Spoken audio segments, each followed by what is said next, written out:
Ngemi FM 103.5.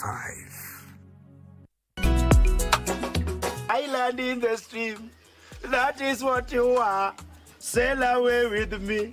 Wanjiri bwana toka kwa choo. Hii maneno ya micromanagement ilisa kitambo. Ya si ndio microphone inakuwa nayo hata kanisani. Mambo mwanza. Yes, Chaptabut. Lazima pale mwisho ukuvurite. Chaptabut. Nyamasundo unajua mkiendelea namna hii itafika mahali tutaacha kula kwa hiyo hoteli. Na hiyo hoteli itafungwa na mtapoteza kazi. Mama kaye hawezi bilisika tukiona na macho hivi. Uende basi uhesabu chai sukari ile iko ndani ya chai ujue ni kilo ngapi. Huyu mganga hapa ameandikwa kama Torchman. Torchman. Kuja hapa. Utazila zote.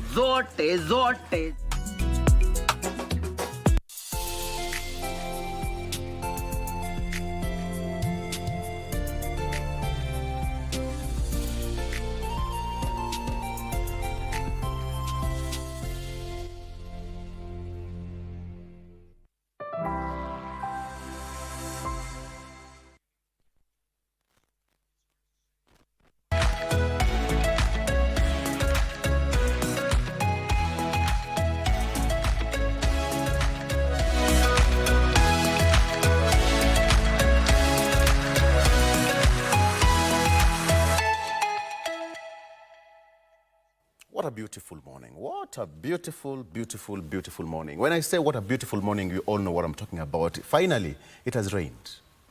And all of us to say, yay. Vivian, Mike, Marie. Well, the rain in the morning is a bit stressful, but, well, it was needed. We needed the rain. It had become too hot. Yes. The heat was too much, but at least, well, in the morning it was a long time coming. It was about time, yeah. But I hope that it rains in the evening. Let it rain. Let it rain. Finally, I think it's good for Kenya. It's good for farmers. And of course, good for humanity in general because it's been, hey man, it's been hot. Yes. Welcome to Good Morning Kenya. My name is Victor Lo. How are you doing? I hope all of you from whichever part of this country or even across our borders that you had a fantastic weekend. So let's continue from where we left it last week. But before then, a lot of things happened from Friday until where we are today. You know what I'm talking about. But one thing in particular is the handshake, all right? So what I'm talking about is the handshake or the cooperation or the working unity kind of arrangement between Kenya Kwanza or UDA and ODM. So many questions are still there that needs to be answered this morning. And of course, I'll be talking to His Excellency, Dr. Ali Mali Mohamud, who is the Deputy Governor of Mandera County. He'll be joining me on set at 7. Salmo Ching is a lawyer and a political analyst. There you have them. I also have Excellency Joroge Mushiri, who is the Deputy Governor of this great county of Nairobi. And finally, Dr. Richard Bosire, who is a lecturer at the University of Nairobi School of Political Science. Those are 4 great brains. I want us to dive deep into that discussion, dissect it piece by piece, and understand what is happening. We will be sampling some of your comments and questions in the course of this discussion, but right about now, how about we just take the show on the road, starting right now. Vivian. Good morning, Victor, and a very good morning to each and every one of you who is tuning in at this particular moment. Well, they say a lot can happen in politics. A day in politics is, you know, you can really never tell. As Victor said, between Friday and today, so much has happened. There was the handshake. And yeah, I say nothing really happened unplanned. Everything is well strategized. And yes, as much as many people may feel disappointed by the handshake, it was bound to happen, and I'm sure they have sat down and it is well scripted, if I may say so, myself. Are you sure? I feel like it's all scripted, but anywho. It's never by accident in politics. It's never by accident. No. Everything is well, you know, they've sat down, thought about it. There are many brains that come together to come to a decision like that. But anyway, we're here and we will be seeing how things will pan out on that. Aside from that, today being a Monday, we have a family check. But before we talk about family check, I know there's a topic Victor has decided hataki kuongelelea. You know, yesterday Arsenal got lucky by a whisk to get to draw with Manchester United. But anyway, it was just all luck. 14th Avenue is the best for Manchester United. I mean, it's a very good estate for them to live in. I mean, let them stay there. Yeah. Why should you up? It's okay. But anyway, it was just, we got the draw, but it's all good. It's all good. Now, on Family Check today, we'll be discussing a topic that I feel should be talked about. That is hidden families and relationships. And Mike, I am sure you've been able to witness some of these things. Maybe if not, you know, with your immediate people, you've heard about it, you've gotten to read about it, you've gotten to see it maybe in one way or the other, whereby, you know, there's this man who has his family, and this is the family that is known, but the moment they happen to pass on, then you find another family coming up saying, okay, that was also my dad, that was my husband. I don't know what you feel about this whole conversation. The biggest question here is, why do men hide families or relationships when they are alive, but when they die, these families and relationships surface? From where I start, maybe someone may decide to hide these relationships or families, hidden families, for fear of judgment from the community or the people. Also, there's the aspect of infidelity. There's the aspect of infidelity where the man, well, he went out of wedlock, did what he did, but to keep it a secret, he decided to keep it a secret. So at the end of the day, when he's gone, there's now, especially when there's a will, the contest, the families come out and there's a contesting, the will is contested. And this has led to breakage of many families. So that is one of the things we shall be looking at in our Family Check segment. So you want to tune into that conversation. Welcome to the program. Good morning, Marie. Well, a very good morning to you. We are coming to you live from Broadcasting House here in Nairobi. A very good morning from wherever you're joining us. My name is Marie Yambo, and coming up in the news this morning, President William Ruto and Raila Odinga defend the UDA-ODM deal as betrayal claims mounts. Meanwhile, Generation Z or Gen Z reacts to President's charity efforts, but Ruto stands firm on supporting religious institutions. And back after 6 months, our heroes welcome for Wajir MCA Yusuf Ahmed Hussein, and later on in sports, the Junior Starlets return home after their victorious campaign in Uganda. Stay tuned for that and more just coming up in a bit. Mike, I didn't just wade into that particular conversation. Yes. Because I think it's more or less like what you were talking about last week, isn't it? When you were talking about polygamy in the modern day and all that. So that is polygamy in the modern day now, Vivian. Yeah. Now this one is the polygamy in modern day, but not the one that's the traditional one. Yeah. Yes. So my director said ni kuogopa bibi ndio maana hawawezi kusema. So that is also a factor over there. So, but remember what happens for those who do it, because it's mostly men. I'm not being biased. You leave the people behind with a lot of problems. That's true. You would rather say it now, we deal with it. Yes. Than when people pop up when you're dead, and dead people don't talk. Yeah. Yes. Yeah. But it's unfortunate for, I mean, in such circumstances for sure. It's always good to, family is the bedrock of the society. When it's in shambles, then families, I mean, women, children, all of them are affected. And as the Bible tells us, Victor, the man is the head of the family, and so is the head of many other things. So stay tuned for that conversation, definitely with Vivian and Mike. And for me, I'll be taking you through the news, where President William Ruto and opposition leader Raila Odinga have strongly defended themselves against accusations of betrayal following the agreement between their respective parties, the United Democratic Alliance, UDA, and the Orange Democratic Movement, ODM, to work together. Speaking separately, Ruto and Raila said the deal was not meant to serve the interests of any leader, but aimed at helping the country resolve prolonged political, economic, and social challenges. Raila Odinga, who was later in Kisii, faced a cold reception at Gusii Stadium. Let's get the details.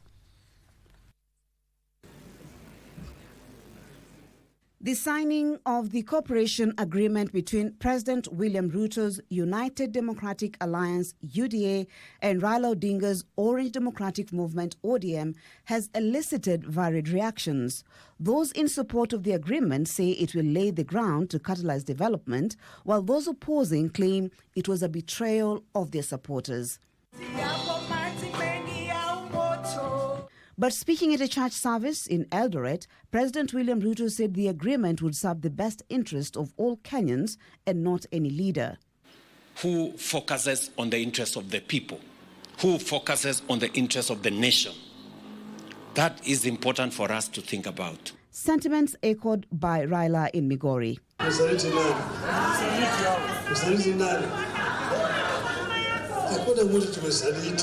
Both Ruto and Raila concurred that the agreement was for the common good of the nation. No community, no section of Kenya will be left behind.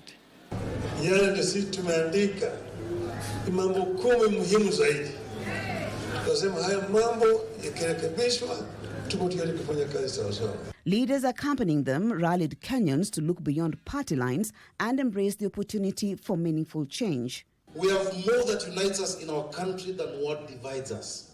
Nobody lives bitterness and nobody prospers through bitterness. A great leader does things that people have not done. Even the things that people are complaining about. Your Excellency, kazi mmefanya juzi kuunganisha inji, and we support that effort because we must move together as a country. Raila, however, encountered a hostile reception at the Gusii Stadium.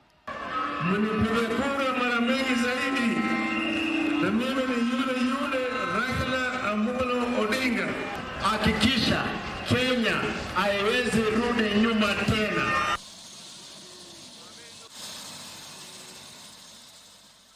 And President William Ruto says he will not shy away from supporting religious institutions. He urged religious faithful not to be intimidated by those opposed to the building of churches. The president affirmed his position moments after protesters staged demonstrations in Roysambu area in Nairobi to express their dissatisfaction over the donation made to Jesus Winners Ministry Church, forcing police from General Service Unit to man the church. Giberson Maina with more details. Tension was high at the Jesus Winner Ministry Church in Roysambu on Sunday. This after social media activists mobilized online to stage protests over church donations they deemed controversial. This prompted police from the General Service Unit to man the church. Members who sought anonymity revealed the church planned an early service to evade the protesters who had started to gather at the Roysambu roundabout. Sisi tumetoka kwa kanisa, tumetoka kuomba kwa sababu tunaamini prophet wetu Mwai. Leo hata baidhi alikuwa na fifa ya Mungu sana na nimeshukuru Mungu sana. Tena leo baidhi amejikasa sana na fifa ya Mungu baidhi ikamsukia. The media was barred from accessing the church premises, where some of the Gen Z protesters who had entered were roughed up and arrested. Lakini wamenyang'anya watu wa media kamera na kudelete kazi yetu. Hapana, uko na freedom ya kuchukua. Yule amechukua kamera ya wanahabari awarundizie. The church pastor Edward Mwai, who left the premises in the morning, urged for their release. No one was coming to destroy anything. No one was coming to beat up anyone. We just want to be heard. That's all. But moments later, the protesters made through their threats and staged demonstrations.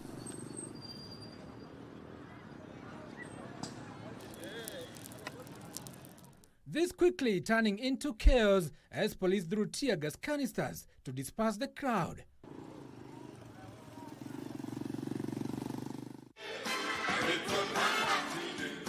However, addressing congregants at AIC Fellowship in Eldoret, Wasingishu County, President William Ruto castigated those against church donations.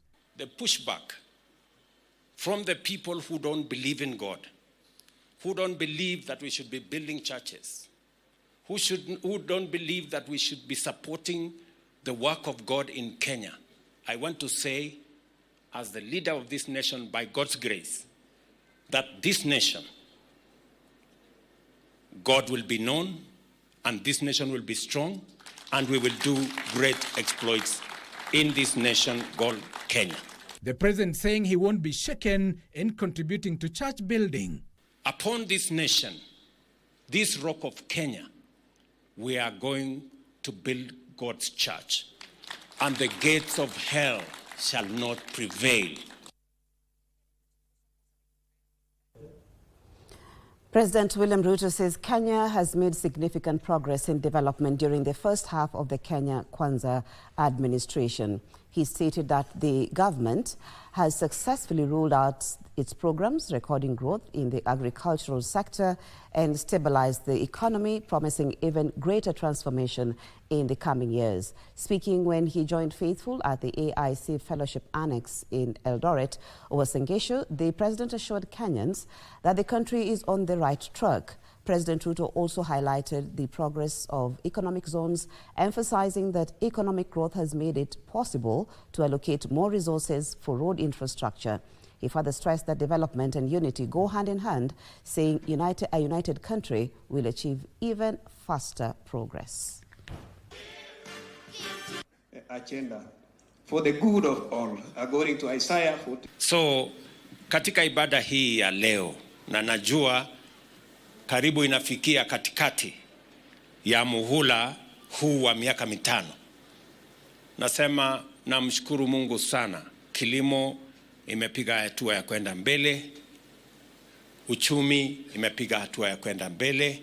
In the last 2 years, especially last year, tulipata mahindi nyingi kuliko vile tumepata kwa taifa letu la Kenya any time in the past. Bei yetu ya kahawa ilipanda than any time in the past.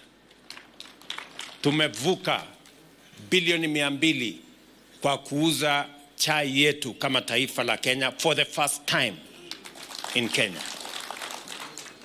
Kilimo yetu ya sukari imepanda mpaka mwaka huu. Ile tuliagiza ni kidogo. Tulikuwa tunaagiza na tunasumbuka sana kutafuta mambo ya sukari. Na I want to assure all Kenyans that nobody, no region, no community, no section of Kenya will be left behind. Sote tutatembea kwa pamoja. With your support, we have been able to produce passports on record time. When you came to office, the demand for passports was 200,000 per year. Right now, after your intervention, we are producing 1 million passports per year. And Kenyans are getting passports record time within 7 days because of your support, Excellency. Meanwhile, Wiper Party leader Kalonzo Musyoka has called on Kenyans to pray for leaders and politicians, saying there was a lot of betrayal in the political sphere. Speaking at the Christian Foundation Fellowship in Nairobi, Kalonzo said the foundation of the nation had been shaken by poor governance and Kenyans need to intercede for their leadership. He, however, expressed confidence that Kenyans will make the right decision during the next general election and regain their country.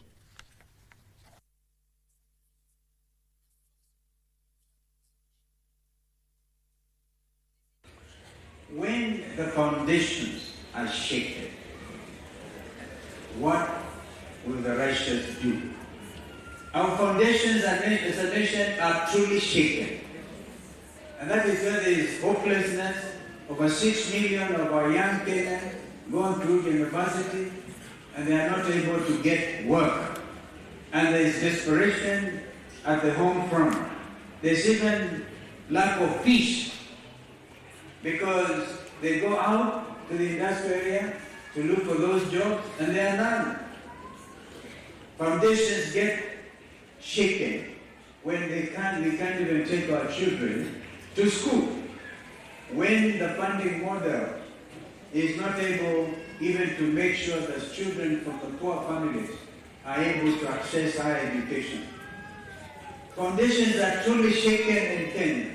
Today, when those with payslips have to pay 50% in the form of taxes, and what is available in the form of disposable income to the family is negligible.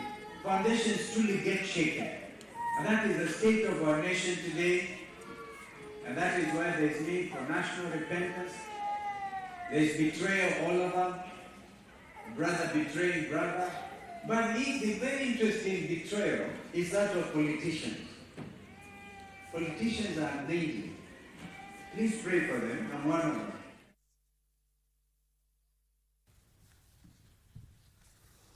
And Dela Ward member of County Assembly Yusuf Hussein Ahmed, who had been missing for 6 months, is receiving treatment at Nairobi Hospital, where he was rushed to after reuniting with his family. Yusuf was dropped outside his house in Pangani in Nairobi on Saturday night. In a press briefing on Sunday at the Nairobi Hospital, a section of leaders from the northeastern region, led by Mandera County Senator that is, Ali Roba, confirmed that the MCA has been hospitalized. He was allegedly abducted on Friday, the 13th of September last year, along the Enterprise Road in Nairobi's industrial area. A month later, a body was retrieved in Lake Yahud, Wajir County, and was initially believed to be his. However, DNA testing confirmed otherwise.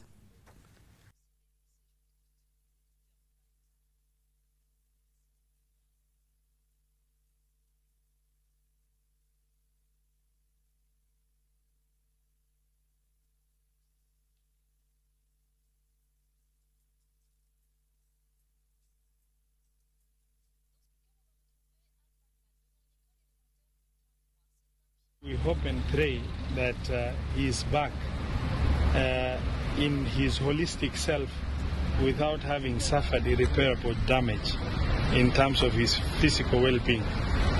From his physical appearance, it appears that he must have undergone a lot of tormentation.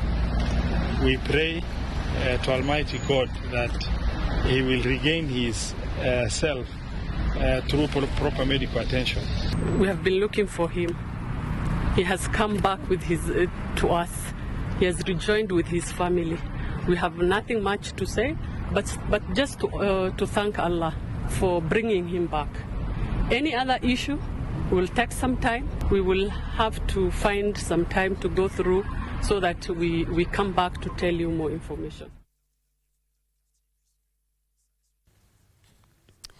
The United Democratic Alliance and Orange Democratic Movement Working Partnership pact signed on Friday by President William Ruto and former Prime Minister Raila Odinga continues to elicit mixed reactions countrywide. In Kilifi County, Governor Gideon Mung'aro said the partnership will see full implementation of the National Dialogue Committee NADCO report. This, as a section of church leaders from the Ukambani region called for the Kamba unity and support for Wiper Democratic Movement leader Kalonzo Musyoka's presidential bid in 2027.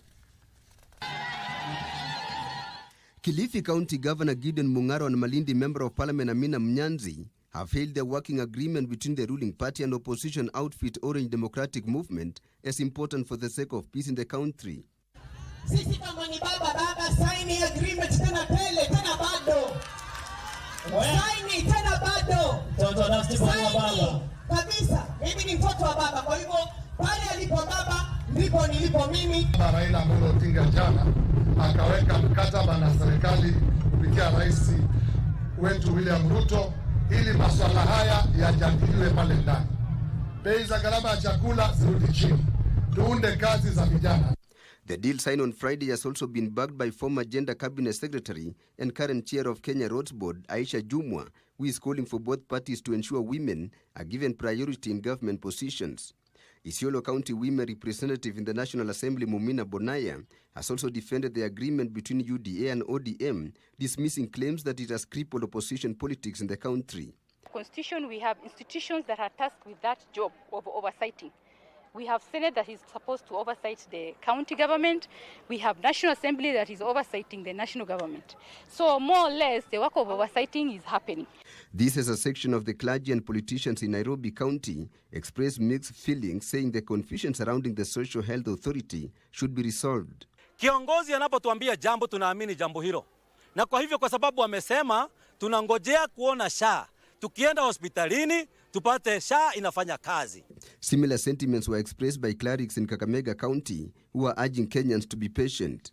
Na vile wameungana tunatarajia sasa uchumi yetu Kenya inaenda kubadilika. A section of church leaders in Machakos County are however skeptical of the partnership and are instead calling for Kamba unity and support for one of their own in the next general election. Wakati kama huu tunawasihi wawe kitu kimoja na waungane na wasupport His Excellency Kalonzo Musyoka ili jamii ya Wakamba iheshimiwe. Finally, a section of Abasuba community elders from Homa Bay County led by their chairman Ochieng Ounga has expressed support for the pact signed between President William Ruto and Raila Odinga, urging politicians to avoid divisive remarks that could destabilize the country. We as Nyanza people, we are fully behind him and we are asking him to go full throttle in his support to this government.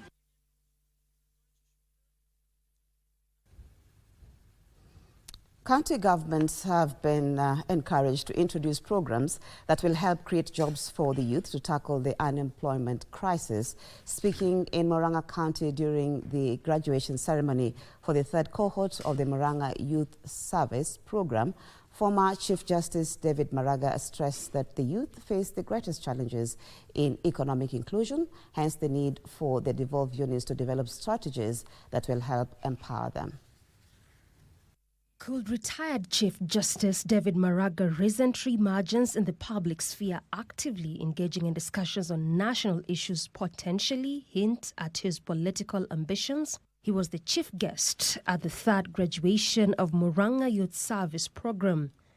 Maraga kept off speculations on his presidential ambitions come 2027. Those who are in leadership have to remember that their responsibility lies in strengthening the citizens of Kenya. This is what this program of Murang'a Youth Service aims at doing. The host, Murang'a County Governor Irungu Kang'ata, hailed the youth service program for enabling the youth to be self-reliant. We think the multiplier effect will be so huge that at least we will have done some effort in job creation. Other speakers urged the government to enhance collaboration with international partners to address unemployment. The ceremony saw 5,200 youths graduate from the Murang'a Youth Service Program. Mnawapeleka kupata mafunzo katika vio vyetu vya kiufundi, and they get certificates from NITA, National Industrial Training Authority. That is a very good thing to equip our youth with the requisite skills. Kama kila county inaweza kuchukua a lesson from the Murang'a Youth Service Program, I believe this country would be halfway to tackling the unemployment program in Kenya. Women in engineering have decried the discrimination of their gender in employment opportunities in the industry. Speaking during a dinner event to commemorate International Women's Day, the chairperson of Women in Engineering, Jennifer Gache, emphasized women's capability to deliver good work in the male-dominated field. The event, graced by People's Liberation Party Chair Martha Karua, also saw tons of female engineering students being awarded for their input in achieving sustainable development goals regarding the alleviation of poverty, hunger, and discrimination against women and girls. Eminent engineers.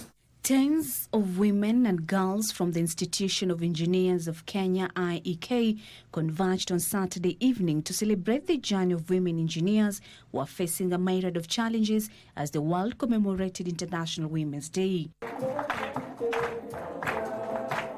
People's Liberation Party Chair Martha Karua was the chief guest. Women in Engineering Committee Chairperson Jennifer Gache decried the lack of equity, diversity and inclusion in the engineering field. The things that we need to do decisively to ensure that we have equal opportunities for all gender. There's opportunity for every female, irrespective of your race, your color, or your stature. Let us take a moment to appreciate how far we have come. How far we have engineers in key positions in this country, and not just engineers, women engineers, and what difference they make in this country. First Vice President of the Institution of Engineers of Kenya, Engineer Harrison Keter, urged the government to give a chance to local professionals and grow local innovation amid calls to stop outsourcing foreign experts. We must stop importing experts from overseas to this country. We must give a chance to the engineers of this country and other professionals of this country and actually this continent. We have 27,000 engineers registered in the country. That to me is one of the greatest assets that the country has invested in. Karua also urged engineers to leverage on teamwork, accelerate action and secure their space in policy making. If engineers are part of the government, of the cabinet, of the high-level decision makers, and we are discussing what to do about our roads, engineers will take the lead. When there is no engineer present, decisions made, you might find them difficult to implement. She called on students to take up science, technology, and mathematics courses as a way to boost the capacity of women in the industry. The standards of the engineering practice in the country with a very, very special impact on women. And this particular program encouraged us to award our women engineers. We have a hackathon competition, we have a projects competition, and our theme for this year is empowering innovation, basically women, girls in STEM leading the technology revolution. In a bid to appreciate upcoming female engineers, the institution organized competitions among university students pursuing different engineering courses and awarded those who emerged winners. Under this year's International Women's Day theme, Accelerate Action, calls were made to not only focus on empowering the girl child, but also the boy child.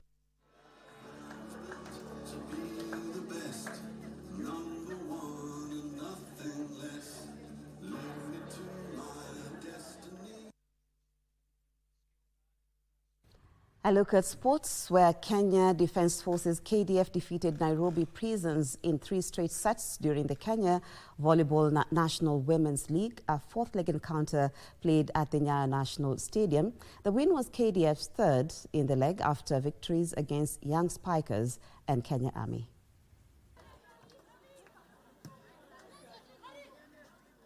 Nairobi Prisons began brightly as their strong serves and organized backcourt enabled them to take control of the match early on and led 12-7. But KDF, inspired by 16-year-old opposite hitter Milka Kinyi, rallied from behind to take lead for the first time in the set with scores at 19-16. KDF held on to win the first set 25-23.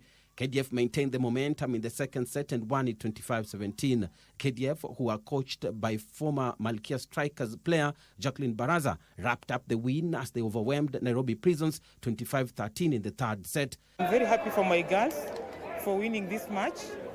We had really planned for it and we were very much prepared. I knew we were going to win.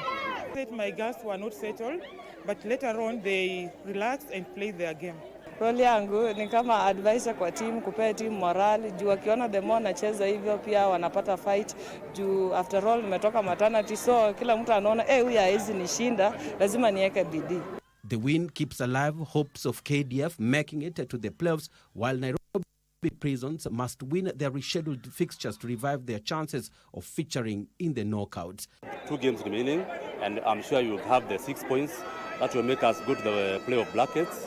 And we'll give it our best at the playoffs.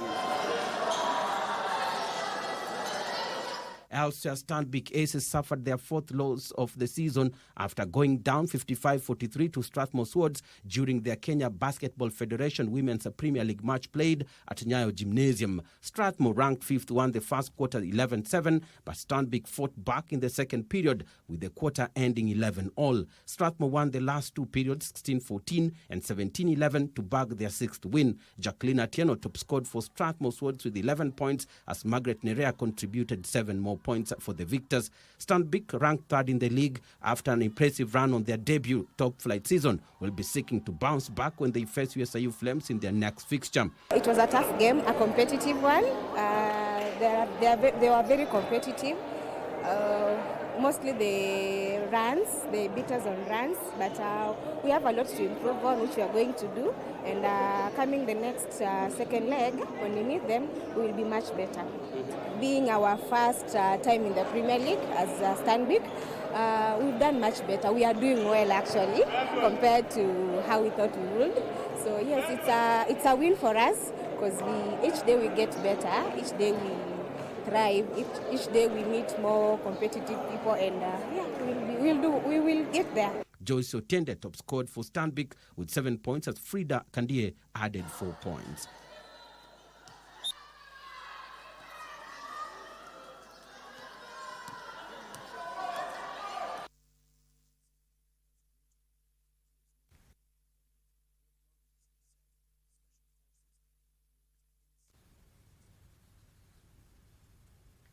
Well, and that story by Bernard Okumo brings us to the end of the bulletin this morning. Thank you, as always, for taking the time to start your day with us here on Good Morning Kenya. We take a short break, but coming up next is Victor Lowe with Eye on Politics.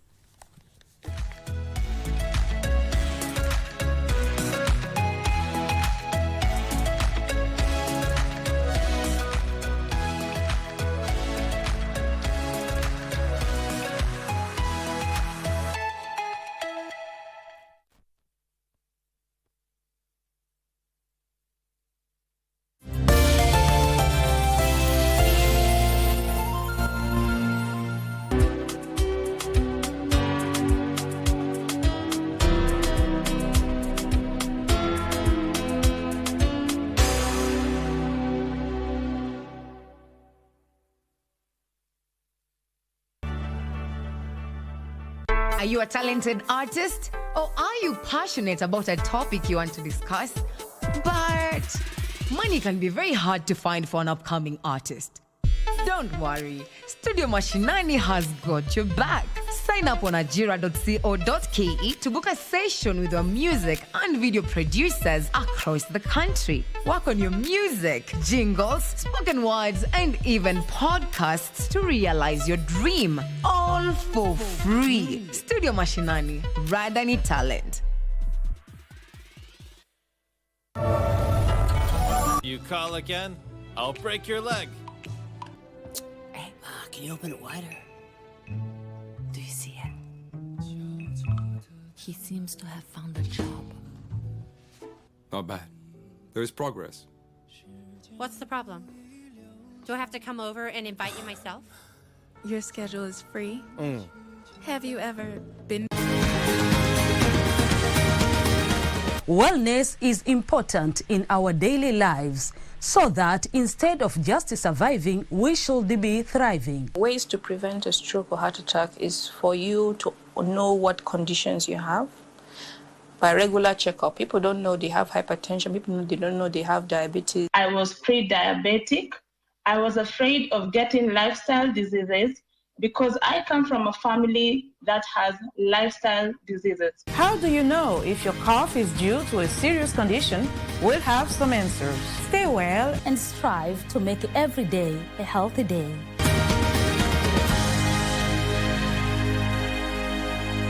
I never heard the music so sweet. I repeat. Well, go on, me brethren, big things are going. Remember, each and every Monday we have to shell down the place with nothing but the best of smooth reggae vibes in your favorite station. You know these things, man. Alafu kila Tuesday, kata simu tupo side, giving you Kenyan music from the 254. And of course, you can spice up your Wednesday by enjoying blazing hot hip-hop and R&B jams.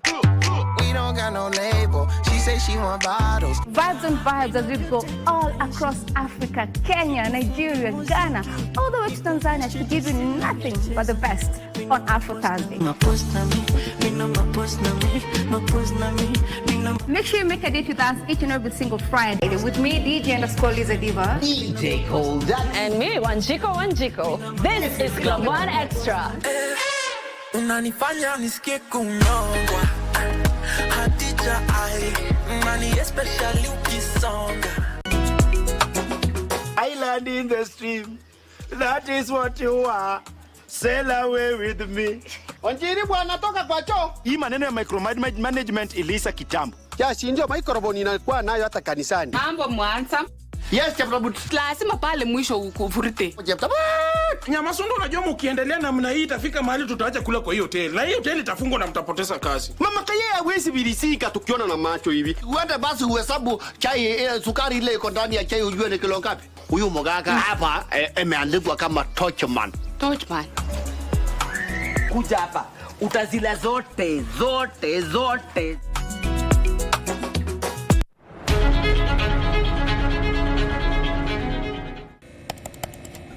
Technology has become a crucial part of our society. Without technological advancements, so much of our everyday lives would be drastically different. As technology develops, it strives to fulfill the changing needs of society. This means that technology exists to help us achieve the things that we wouldn't be able to achieve without it. Take on Tech looks at the advantages and downside of technological innovation in a world that is becoming increasingly dependent on new digital technologies. Every Monday at 10:30 p.m.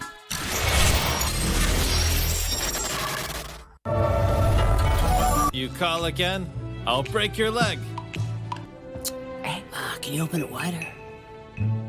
Do you see it? He seems to have found a job. Not bad. There's progress. What's the problem? Do I have to come over and invite you myself? Your schedule is free. Have you ever been busy with anything? Got the fear of missing out? Want to keep up with all the latest entertainment news and latest celebrity gossip? From the latest rumors to popping events to the newest fashion trends, here is where you get all the tea or juice when it comes to entertainment, and you get it served on time. All that and so much more on Grapevine every single Monday from 10 p.m. and a rerun every Tuesday from 2 p.m. only on KBC Channel 1. Remember, if you did not see it on Grapevine, then it most probably never happened.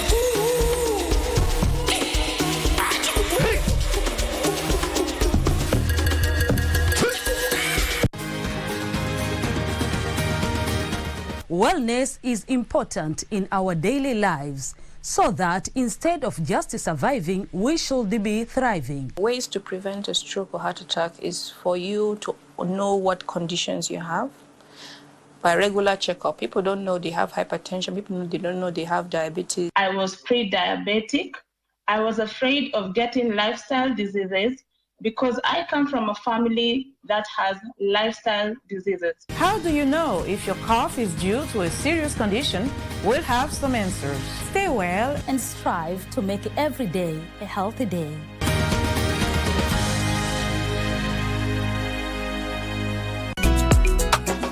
Island in the stream, that is what you are. Sail away with me. Onjiri bwana toka kwa choo. Hii maneno ya micromanagement ilisa kitambo. Ya si ndio microphone inakuwa nayo hata kanisani. Mambo mwanza. Yes, Cheptabut. Lazima pale mwisho ukuvurute. Cheptabut. Nyamasundo unajua mkiendelea namna hii itafika mahali tutaacha kula kwa hiyo hoteli. Na hiyo hoteli itafungwa na mtapoteza kazi. Mama Kaye hawezi bilisika tukiona na macho hivi. Uende basi uhesabu chai sukari ile iko ndani ya chai ujue ni kilo ngapi. Huyu mganga hapa imeandikwa kama Torchman. Torchman. Kuja hapa. Utazila zote. Are you a talented artist? Or are you passionate about a topic you want to discuss? But money can be very hard to find for an upcoming artist. Don't worry, Studio Mashinani has got your back. Sign up on ajira.co.ke to book a session with your music and video producers across the country. Work on your music, jingles, spoken words, and even podcasts to realize your dream. All for free. Studio Mashinani, Radani Talent.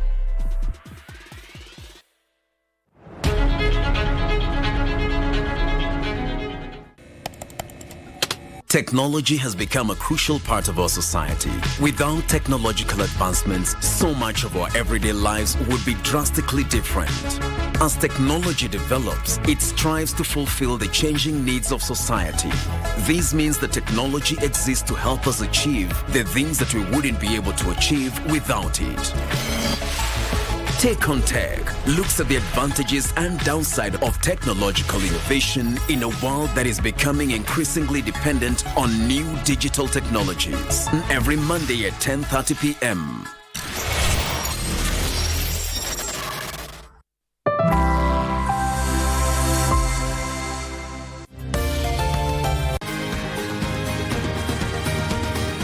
Wellness is important in our daily lives, so that instead of just surviving, we should be thriving. Ways to prevent a stroke or heart attack is for you to know what conditions you have by regular checkup. People don't know they have hypertension. They don't know they have diabetes. I was pre-diabetic. I was afraid of getting lifestyle diseases because I come from a family that has lifestyle diseases. How do you know if your cough is due to a serious condition? We'll have some answers. Stay well and strive to make every day a healthy day.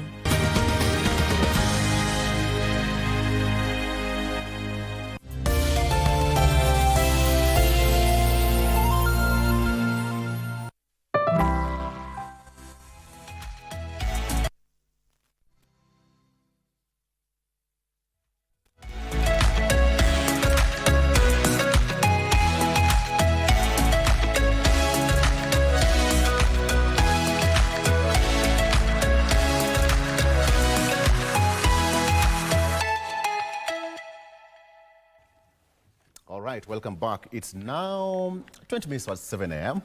Good morning. Welcome back to Good Morning Kenya. Of course, this is the time that we get into the political arena, and let's fight it all together. Are you ready? My name is Victor Low. Karibu to the program. So on set, I have got His Excellency Dr. Ali Mali Mahmoud, who is the Deputy Governor of the beautiful county of Mandera. Join me on set, Dr. Good morning. Good morning, Victor. And welcome to Good Morning Kenya once again. Thank you very much. Karibu sana. And the gentleman who is taking care of us here in the Central Business District, His Excellency Njoroge Mushiri, Deputy Governor of the county of this city, Nairobi. Karibu sana. Asante sana. Yes. Happy to be here. Karibu sana. After a long, long time. Yes, you know. What have you been up to, gentlemen? You gave us work to do, so we went to do the work. We've been doing it, and I think now is a good point to be able to tell you part of what we have achieved. Yes. And I think you kept us very busy.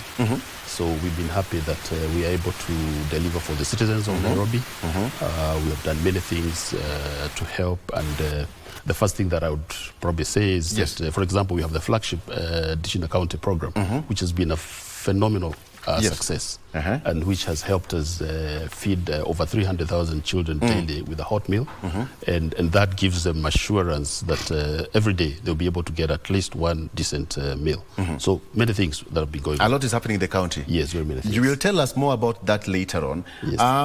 Mandera is also a very beautiful place. Why would somebody leave, not go to any other county, but visit Mandera today? Well, that is a very good question. And, you know, after the devolution, before the devolution, Mandera and northern Kenya was considered a remote part of Kenya. We used to say when we were living there, we were going to the other Kenya. I think now the center of action has been tipped in the sense that northern Kenya, and particularly Mandera, which is a triangle where, you know, we have two countries on both our sides. A lot is happening, a lot in terms of business and investments, a lot in terms of what the government is doing. So there is a whole too many reasons why now the economy of this country may probably consider focusing there, so that we have a very good opportunity of growing our economy. Yes. And also with the visit of the president recently, that clearly signals something about Mandera itself. In terms of the you know, raft of reforms in extra vetting and the inclusivity and all the things that the president has just talked about. Yeah. Yes. Great.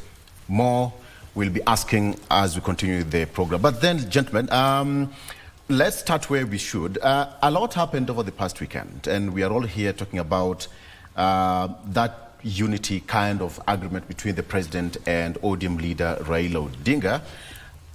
Let me start with you, Dr. Njoroge, His Excellency Njoroge. Let me ask you, what do you make of that agreement that caught many people unawares? A majority of people were thinking that it was going to happen the next 1 week or the next 2 weeks, but here we were. From nowhere, everything happened right outside your office, and things were being signed. Were you there in the first place? Yes, we were all there. All right. And I think it's a very good step that the president made, because what we need in this country is stability to be able to deliver on development. Yes. And when we have what we had seen in the past, a continuation of being like in campaign mode in all the time, I think it was time to bring together all the key players and ensure that we can stabilize the political environment and focus on development. And this is what the president has done with the prime minister.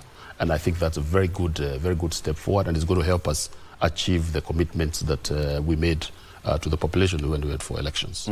Yes. What do you make of what happened, Dr. Well, I think I echo similar statements in the sense that we have started with a very polarized period immediately after the elections. And you remember, because of that, we had, there was the constitution of the NATCO, the National Dialogue Committee, to resolve some of the sticking issues. And I think the MOU yesterday was a product of that committee. Because now, after 2 years and a half, we need to work. We need to put these differences aside, and I think give the country proper direction so that we are able to deliver as a government, both at the national level and at the county level. So really pulling Kenyans together so that we have some sort of unity is really important at this point. And I actually congratulate the president for really taking that step forward, as well as the Right Honorable Raila Odinga for really coming along so that we have a country that we can really focus on in terms of its politics and in terms of its economy. Yes. But when you saw those two gentlemen, not any other member of the Azimio coalition was present. Largely, it was ODM versus UD affair. Even during the presentation, you'd see the miniature flag of UDA on this side, and then on the other side was ODM. What signals that? Well, that's actually a very interesting observation that many of us have made. If you go back to the NATCO report, it was Azimio, when the formation of the committee, it was Azimio and Kenya Kwanza affair. Yes. Of course, a lot of things happened after the committee report has been submitted, including the bolting out or the impeachment of the deputy president and bolting out of a number of Azimio members along with the deputy president. So for us to reach the logical conclusion where we would have had both Azimio and Kenya Kwanza signing this together as an MOU, it was not ripe. It didn't look like it would work. So the only logical thing for the president was to really invite Raila Odinga as the leader of the Azimio himself, and also the party leader of ODM. And I think on his side, although a number of parties that were with Azimio bolted out, on the side of Kenya Kwanza, we still have largely the coalition together, Kenya Kwanza. So for me, it was more like a representation of Kenya Kwanza signing an agreement with ODM. But still, DG, we would have expected other Azimio members to be there and Kenya Kwanza members. Look at it this way. A majority of Kenya Kwanza legislators were there, starting with the majority leader and so many of them. But on the other side of Azimio, none of them was present. It was ODM affair. I think it was clarified quite clearly that this was an MOU between UDA and ODM. That was the clarification. And I would believe that is because in the past, just preceding to this, a lot of the other parties within Azimio, within Kenya Kwanza, had in a different way, try to chart their own courses. So I think it was important to pick, and of course, as you know, Victor, these are the biggest parties in those coalitions, and so when they come together, they create a very robust team that is able to deliver. And you can see what has been happening, even with some of the members of the ODM that have been put in government. They were all ODM people. They're not in any of the other parties. So I think the continuation of that thinking and plan is what led to the decision that we should have these two parties signing an MOU, which they signed, and which is now going to be the basis of the next steps that the President and the Honorable Raila Odinga are going to take as we form the next series of government appointments. And I'm sure we will see delivery, because that is what we want. I was listening to the Minister for Finance, the CS for Finance the other day, and he's got a very clear understanding of what we need to do to be able to get our economy back on track. And therefore, we can already see value and benefit in this. And therefore, we had to anchor it, I believe. It had to be anchored in a political situation, which is this MOU. Because remember, those are the earlier appointments. There was no MOU of this kind. When this now comes through, it allows for further engagements to be able to deliver for the people of Kenya. Yeah. I mean, it was completely unprecedented. So what really happens in this scenario? Because now, you can all answer this. Then it means that Kenyans will have to work out something to accommodate Raila Odinga. But before we get into that position, was it necessary, Daktari, to have ODM and Kenya Kwanza sign an agreement? What do you really think formed this kind of agreement? That would have stopped. Yes. Without it, then Kenya Kwanza would have not performed until 2027. Correct. I think we have to look at this in a much broader way, including the support that His Excellency the President gave to the Honorable Raila Odinga during the AUC election in his bid for the chairmanship. Beginning from the NATCO, going onwards, formation of the broad-based government, the support that His Excellency Raila Odinga got from Kenyans largely, and of course led by the president, then coming back, forming this coalition of or sort of an MOU. That really points in a direction that that the two gentlemen, our president and the Right Honorable Odinga, are all coming together. But also, you cannot continue debating this issue without looking at the history of this country. If you go back to the times of President Moi and Raila Odinga, when there was an issue between Raila and Moi, and then they ended up coming together. KANU came, Raila joined KANU, and then they disbanded or really joined KANU with his National Democratic Party, where Raila became, the Secretary General of KANU. Yes, that was new KANU. Yes, right. And the new KANU. And then in the middle, somehow, there was a fallout between the two of them. Come forward in 2002, when Raila said, Kibaki Tosha.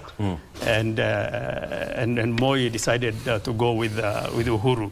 At least what that did was that it has really placed Uhuru at a pedestal where we'll have a very good future opportunity. Then you come forward in 2007, the post-election violence, where now His Excellency, the Right Honorable Raila Odinga, also benefited by becoming the president, despite the challenges that we have had. The prime minister. The prime minister, right. Despite the challenges that we have had in terms of the violence that this country has experienced. And then come forward again, come to Uhuru's time, there was the famous handshake, which a lot of Kenyans did not really know what that contained. But what we have known is that in the end, it ended up being that Uhuru ended up becoming the leader of Azimio and the coalition of Raila Odinga. Yes. And then today, it has brought us all the way to today, where we have now, I don't know whether you call it handshake, but an MOU of sorts. And I think largely what that shows, it says so much about Raila Odinga himself and the way he plays his politics. Because in all these 25 years, in all these 3 terms, the common denominator was Raila Amolo Odinga. And at one time, he's one of the most prominent candidates in the elections. 1 or 2 years down the road, he is again in government. Yes. And really, it is something that needs quite a bit of political science research so that we understand this kind of politics. Because what we expect is once you lose the election and you are the formidable opposition, then you remain there. But somehow Raila every time finds his way into government. And then towards the end, where election is approaching, somehow there is fallout. The thing that I'm looking forward to is in this MOU, quite honestly, is to see what will come of this before the elections. Yes. Is it going to be the same tradition where you have, coming together and then falling out?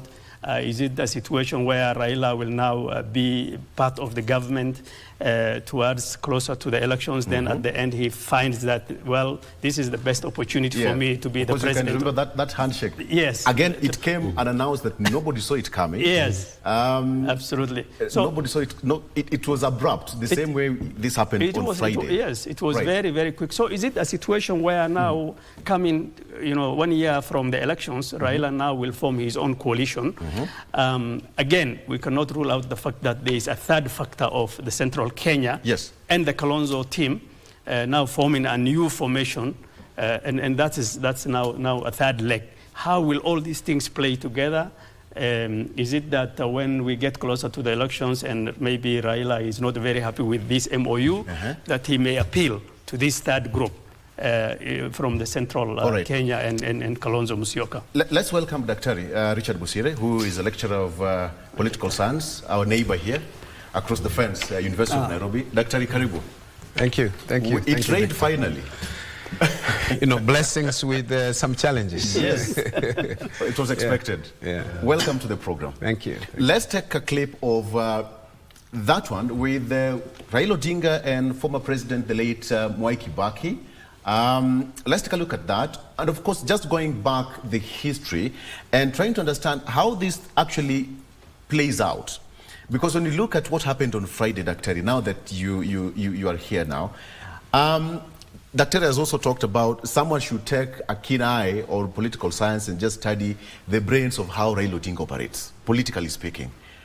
What do you really think runs at the back of his mind? What does he drink, sleep, walk, talk, and how does he operate? Thank you, Victor. Perhaps we will never know, even if we try to study to understand really what goes on in the mind of Honorable Raila. Yes. What we can see is regularity or what we consistency in terms of his behavior. Raila has fought as an opposition politician, defending the public. Sons of Africa, Sons of Africa. Very important. Yes. It was a very important occasion. I'm sure his supporters, his handlers, particularly people who are close to him, insisted that Kibaki to be announced as president. It was a shocker to years. It was planned. Perhaps people had more information what was likely to happen. Yes. And the handshake actually, we could say at that point, was for the sake of for the country, for the sake of the country. I would say for the sake of the country. And Raila got the accolades at that time, and even up to now, people remember that handshake. But the other handshakes before and the ones that have followed seem to question whether it is done in the national interest or it is for private purposes. For instance, the most current one, Kenya has a myriad problems.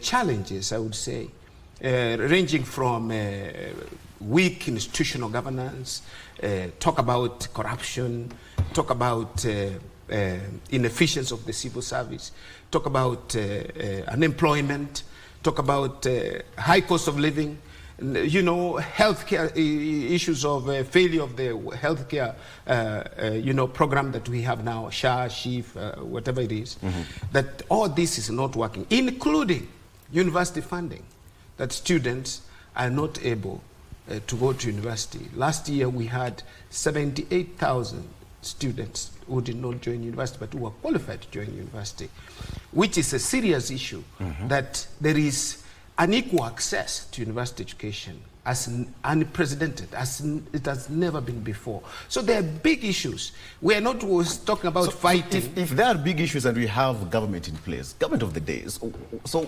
what role does Raila Odinga have to do with all this? And yet we have government structures, and when you talk about weak institutional framework. Good and, question. Good question. Then you ask yourself, you are uniting for what purpose? That is a question. You yes. are uniting against who? There is no threat. 2008. I remember we had it. The handshake was it? Not the handshake, but the Grand Coalition government. It was early 2008. What was at stake? It was nation at stake. What is at stake today? It's people's lives. We have abductions. We have forced disappearance. We have all these problems. Is Raila going to sort them out when he goes into government? I doubt. What we expected is that we need a vibrant, we should have remained a vibrant opposition to be able to keep the government in check. Our government is based on our democracy is based on having strong institutions, first and foremost, whether we're talking about the independent institutions, yes. EACC and others. But on the other hand, we should have a strong opposition that checks the government. Okay. So now Raila having joined the government, hasn't it weakened our democracy? All right. Has it weakened our opposition? Let's hear from DG. Mushiri, what role is there anything more sweet that Raila Odinga is going to bring on the table? I mean, the same question, what are you bringing on the table in this thing, politically so? I think I differ with that opinion because, the president in his wisdom looked at how we need to deliver for the population, and that is his main focus. Yes. The focus on delivery. And if you want to deliver, you look at the resources that are necessary and able to help with that process. And because, as you know, the divide between the ODM side and the UDA side, in terms of real political ideology, is not very big. And in terms of popularity, it's also fairly close. So I think it's a very, very good thing to bring people who largely think the same about development and delivery to work together. And they are Kenyans at the end of the day. So once we have gone through this process of elections and the fallout that comes through, I think it was the right thing for the president to bring on board ODM, to be able to work with them and deliver. And it's not about uniting against anything. It's not uniting against anything. It's actually uniting for Kenyans. It's uniting to deliver what we need to deliver for the people, instead of always being in a perpetual political Kenyans united? Yeah. Are we not united? We are united. We are united. That is why what I'm talking about united, they bring together the two parties. It is important that that is done so that we are able to get the best of each side. Because you agree with me, on the ODM side, they're very good people who can deliver, and you have seen them. On the UDA side, they are the same, and the president looked at that and brought them together so that we are able to drive forward. I'm very happy about that concept, because we cannot always be in a perpetual electioneering mode. Yes. Yes, because that doesn't allow us to deliver. And that is the issue that we need to address. And even as a country, we need to address that. We cannot, as soon as you had elections, we start again campaigning for the next set of elections. Very well. We have to make sure that we drive let me ask you, we went to an election, right? And Raila Odinga or Azimio had their candidate. Kenya Kwanza had their candidate. And Kenyans elected their best candidate, whom they thought was going to deliver for them. So what is it that Kenyans missed in Raila Odinga that is now prompting President William Ruto or the two gentlemen to come together to deliver, and yet Kenyans went on the ballot and picked the best? I'll simply tell you something. Maya Angelou told us that do your best until you know better, then do better. Now, in this case, we're doing our best. We are looking at what can we deliver as a Kenya Kwanza coalition, but we've realized we can add ingredients from the other side and do better, and that is what you're doing. So I think it's all consistent with actually serving the population. Like I keep saying, it is for purposes of delivery that we have this MOU. It is not for any other purpose, in my view. It is just purely for purposes of ensuring that we implement those very complex programs that we are implementing, like, for example, the Taifa Care. That program is a very, very critical program that everybody should embrace. But because it's a very significant change, and because there are people who have been used to it in certain ways, they find the first thing to do is to resist change. And I've been involved in a lot of change management programs. And when you find that you have a huge change, the first thing that you find is resistance from people who are comfortable with status quo. So you have to deal with taking those people out of their comfort zone. Yes. You have to do a lot of communication. You have to make sure that they understand the process. You have to define the processes well. You have to make sure that every single person understands them in simple terms, and then now you can implement that. And Okay, that is what I we would do. wish Yeah. to understand. This is so theoretical. Why can't we be practical? What are the problems facing public service delivery in our country? It is not political. The problems, okay, politics is playing a part, because politicians are actually in control or try to be fully in control even of the civil service. Look at even the audit reports we're getting. The Auditor General gives a report about the chief thing, the SHA. Was it not there? It was. Yes, it was there last week. The Director of Budget does the same thing. We see there is a problem that needs to be solved. There is corruption inside our institutions. How does Rairas coming to government or ODM coming to government really help with that? I wish, let me just finish this point. Okay. Yes. I wish that we really focus, if we really love our country, let us speak the truth. These things are not working because some people are resisting within SHA. There is a fundamental problem. I'm not a medic, but I can see it. Even from the way the minister speaks, I can see there is a fundamental problem in the SHA thing. And people are suffering. Those are some of the issues. The Gen Zs came out last year. Yes. But what happens? What follows? Brutality and abductions and all this. Kenyans are mourning for their children. They don't know whether they're dead or they're alive. These are real issues that should be solved. How we staff the civil service. Let me go to the civil service. Who runs the civil service? Okay. It's the politicians and people who are least endowed with knowledge to run the civil service. We are running the civil service. A right of reply from the fellow Daktari. I think the professor has valid points. Yes. I agree with him that ideally what we need is strong institutions. Okay, we need a vibrant opposition. There is no doubt about that. But the question is that, and actually that's what NATCO is talking about, institutions. We're talking about anti-corruption. We're talking about judiciary. We're talking about, gender, one-third gender rule. We're talking about all these institutional issues, and that's what this MOU seems to be addressing at this point in time. And it appears that if we do not have strong institutions as we should. And when we do have, for example, a vibrant opposition, strong opposition, quote unquote, and that is subject to interpretation because the version of vibrant opposition in countries like ours and that one of developed countries is slightly different. When we have a vibrant opposition, it is something that is very close to violence, fighting, street demonstrations. That is not the kind of opposition that should keep this country in checks and balance. And for me, we are not there yet. So for us to be able to strengthen the institutions, as opposed to opinion forwarded by the good professor, is really to bring together basically these two leadership. Quote unquote, the opposition leader, Raila Odinga, and the president, so that we can talk out these sticking issues, including how to strengthen our institutions. I have no doubt we have a lot of problems in this country, which includes, the healthcare problems, the SHA and the SHIF. We have the corruption issues. We have, of course, our Gen Zs dissenting and resenting in the streets. All these things can really be addressed by doing something like this, so that the first step was NATCO itself, and then to sit down and have a working MOU so that we can sort out these issues one at a time. And we have 10 very important points that are really critical and very important for Kenyans. And if addressed, I believe that this country can move forward, both politically and economically. Talk of the 10 points, DG. Yes. And Someone would say that some of the 10 points, actually all the 10 points, are crafted by ODM. Let me start. There is that issue of inclusivity in all spheres of public life. That is the second agenda, inclusivity. Yes.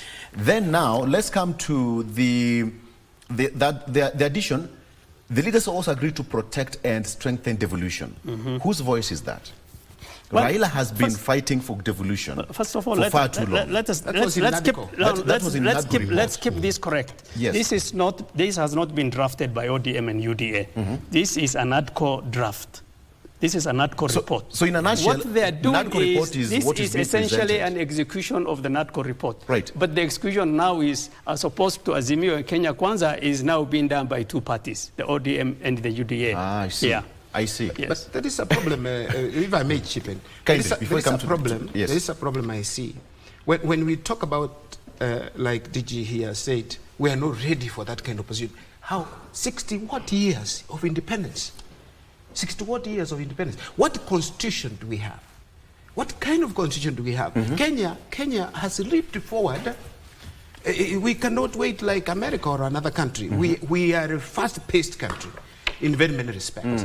In our democracy, we have reached a point where we have peaceful elections. We have always had peaceful elections. After elections... Really? We had peaceful elections? But you can't have absolute... I mean, you cannot have... Like last election, what happened last election? People voted very well. When the results are announced, it's when you see problems. But the Kenyans voted peacefully. I was here, I voted. Okay. So... Kenya is a democracy. But Professor, Kenya is a democracy. Let me finish my point. Is from voting to swearing. We never reach swearing. You are talking to the bishop. You are preaching to the bishop or the pope. Now, elections are process, yes, but we have done campaigns. Whatever mishaps we have had, we have gone to the polls specifically, and we have elected a government, which is the President Ruto elected as president. Then, a parliament. The first thing was, how does Parliament now, how do we influence Parliament to be, amiable to the executive? I mean, this is a fact. And now, as we speak today, then we'll have a supermajority in Parliament in that coalition. Yeah, a coalition which has just come now. Yes. And of course, it could be legal, it is legal. But the question is, the Constitution vests the power and authority to check the government in Parliament. And once Parliament is not checking the executive, then the executive has, it becomes superpower. It overpowers the other institutions. We have three sets of institutions, the judiciary. And we have seen consistent frustration of the judiciary. I mean, this is a fact. Let us speak about facts, not really our interest in politics. We have seen these matters, Victor, being executed in the public, that we want the CJ to go, this one to go. Instead of, if we were interested in sorting out issues, we should get the judiciary. They talk about funding having been reduced. If we're interested in saving this country and governing efficiently, then that is the direction. I want DG Mushiri to answer this. But if you're not fair to him, he's our boss. Yes. Absolutely. Otherwise, you might not find it so easy moving around. When you look at the fourth MOU, it listed promoting and protecting the livelihoods of young people. What does that bring in your head? That's a very important aspect of what government needs to do. And the reason why I say it's important, because this constitutes a large percentage of the population, both in Nairobi and also in the country. And therefore, any government in power must have a program and a focus on ensuring that the youth find work to do, not necessarily employment, but activities that allow them to earn a livelihood and allow them to be able to make a living for themselves and to see a future, to see a way forward for them. And I think that is what frustrates them at times, when they don't see that path clearly. And what we need to do, and this is exactly personally my reason for again saying that we need to support the MOU, is so that it allows everybody to have hands on deck to help understand how do we solve these challenges. And these challenges are not from today. They are not from yesterday. They have been there from ever since independence. They have been going on. And this is something we need to say. Fundamentally, what do we need to change so that when our youth leave school, when our youth leave colleges, they have gainful employment, they have gainful use of their time, they are able to do something that helps them build their livelihoods. And this is, I think this can only be done when you have a very good agreement in the country, stability, focus, and not perpetual mood of politicking and critiquing. Because sometimes I feel that our people get a bit harsh. We go out, we campaign, we win elections. As soon as we win, you start critiquing us, and you're the one who has elected us. Yes. So as soon as you put me in, then tomorrow morning you start saying, no, you're not the right guy. And you're the one who made the decision. So we need to have everybody on deck. Yeah. When you have an MOU with your competitor in last election, you and the Governor Sakaja are the bosses of this country right now. Can you have an MOU with your number two then? It depends on what you're looking at, because everybody has concepts, and I can tell you, even the things that we propose to do ourselves. If somebody else, like who was competing against us, has a viable idea that they can bring and work with, it doesn't have to be an MOU. There are different ways of engagement, and if somebody had a really good idea, so long as it aligns to the direction we want to go, we can bring it along. So I do not see the need to say because you have not won, then you must be shut out of any possible thought process that is going to help the people of Nairobi or the people of Kenya in that case. So maybe this one at the national level is different, it's an MOU, but in our engagements, we meet these people, we see them, we hear them, they tell us, oh, here you're doing well, here maybe you could do this. We listen to them, and that is what is supposed to, because the national resource, which is the capacity of every Kenyan, belongs to us, and we must use it, and we must be open to bringing in their contribution, even if they are not the ones who are in charge. It's us who are in charge. Yes. Okay. Victor, I think there is a point that we need to bring out very clearly. Go ahead. And the point is that in terms of, ideally, I said it's good to have a good opposition or a strong opposition and to keep the government in check. But, we don't want, right now, if you look at the United States, the president and the Republicans do not see eye to eye to the Democrats and the other candidates. And so it looks like there are formation of two types of citizens. The government has its own citizens, and the opposition has its own citizens, for example, in the United States. And it is very, very bad and very polarized, and in fact, very toxic right now, that environment. We cannot have that here. We cannot have a very similar situation. Where here in Kenya, we have citizens for Raila Odinga and Azimio, and we have citizens for Kenya Kwanza and UDA. And what actually this thing is doing is really to neutralize that kind of environment so that every Kenyan feels that they are really citizens of Kenya and they belong to this country. The other thing is that I agree with his, with the good professor here that, of course, 60 years down the road, there are a lot of challenges. But also, let's give ourselves some credit. Yes. We are not where we were when Kenyatta was the president. We are not where we were when Moi was the president. We are not where we were when Kibaki was the president. And we have made significant progress in the last 20 years from having a constitution that is vibrant and is working, to a devolution system that really recognizes our regions and has really spread out the resources of this country to the extent that I was telling you right now, in Mandere, where I could brag and say that we are actually leading in terms of delivery to the aspirations of devolution, that we are probably the happiest county as a region. And so really this is an equalizer that Kenya has really achieved right now, where every citizen feels that they are part of this country. And what the president and Raila have done is a step forward, is pushing the same agenda, so that at some point in the future, we will have, all the institutions that are listed in the NATCO report are going to be vibrant and more mature. The things that have been listed, very legit, including, refusal of people going to, when they're supposed to be going to court, not going there. The corruption issues, our Gen Z problems. These are very legitimate problems. Let me just finish on the issue of the youth. Okay. The youth have been resenting against this government. Their backbone and pillar was Raila Odinga himself and the UDA. That's why they were finding hope as an opposition, right?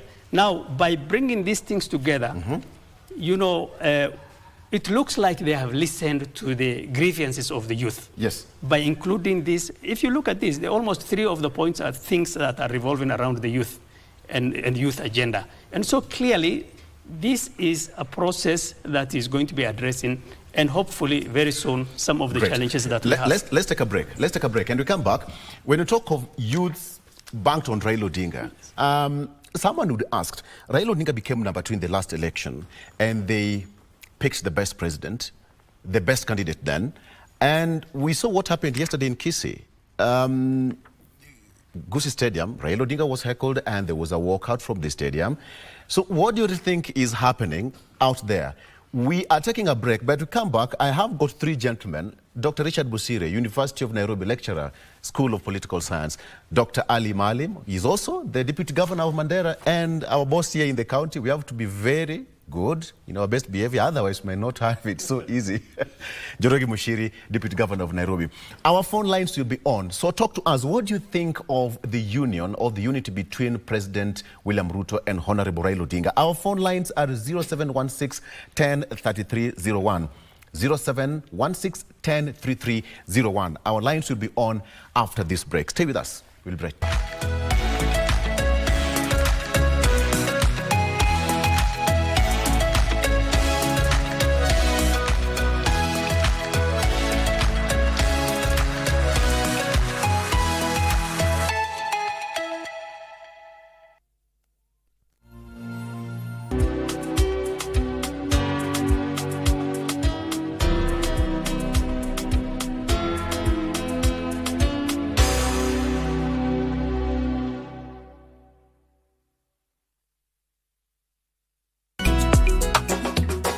In the stream, that is what you are.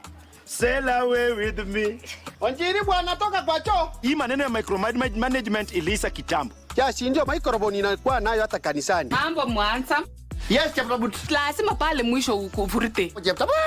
Nyamasundo, unajua mkiendelea namna hii itafika mahali tutaacha kula kwa hiyo hoteli. Na hiyo hoteli itafungwa na mtapoteza kazi. Mama Kaye hawezi bilisika tukiona na macho hivi. Uende basi uhesabu chai sukari ile iko ndani ya chai ujue ni kilo ngapi. Huyu mganga hapa imeandikwa kama Torchman. Torchman. Kuja hapa. Utazila zote.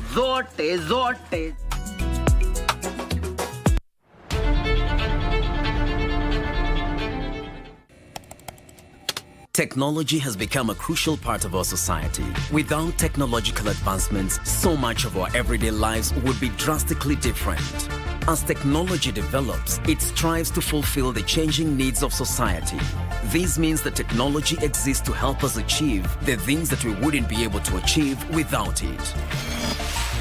Take on Tech looks at the advantages and downside of technological innovation in a world that is becoming increasingly dependent on new digital technologies. Every Monday at 10:30 p.m.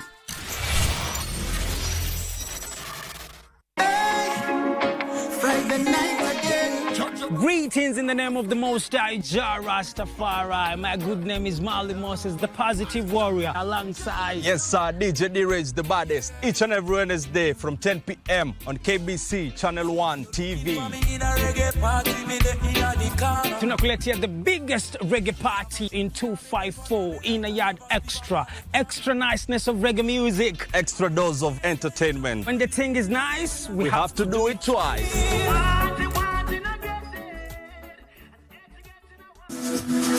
Got the fear of missing out? Want to keep up with all the latest entertainment news and latest celebrity gossip? From the latest rumors to popping events to the newest fashion trends, here is where you get all the tea or juice when it comes to entertainment, and you get it served on time. All that and so much more on Grapevine every single Monday from 10 p.m. and a rerun every Tuesday from 2 p.m. only on KBC Channel 1. Remember, if you did not see it on Grapevine, then it most probably never happened.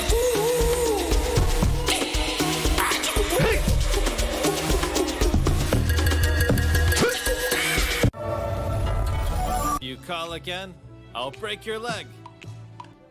Hey, can you open it wider? Do you see it? He seems to have found a job. Not bad. There's progress.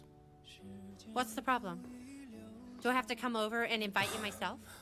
Your schedule is free. Have you ever been busy with anything?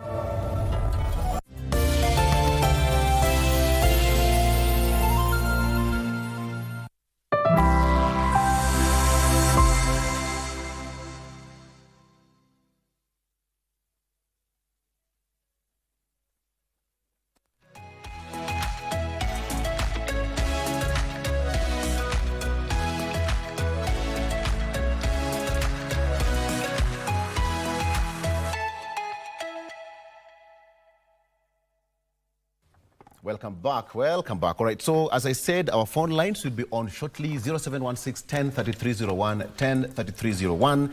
You can ask the three gentlemen any question, whether you, from whichever part of the country you're watching us from, because they're all leaders representing Kenya. Any decision they make affect all of us. No wonder we have that unity pact between the two gentlemen. Talk to us. 0716 103301. Okay. So, let me ask you a question, Dr. Busire. So, what would be the secret magic stick that the two gentlemen are now wielding that none of us can see?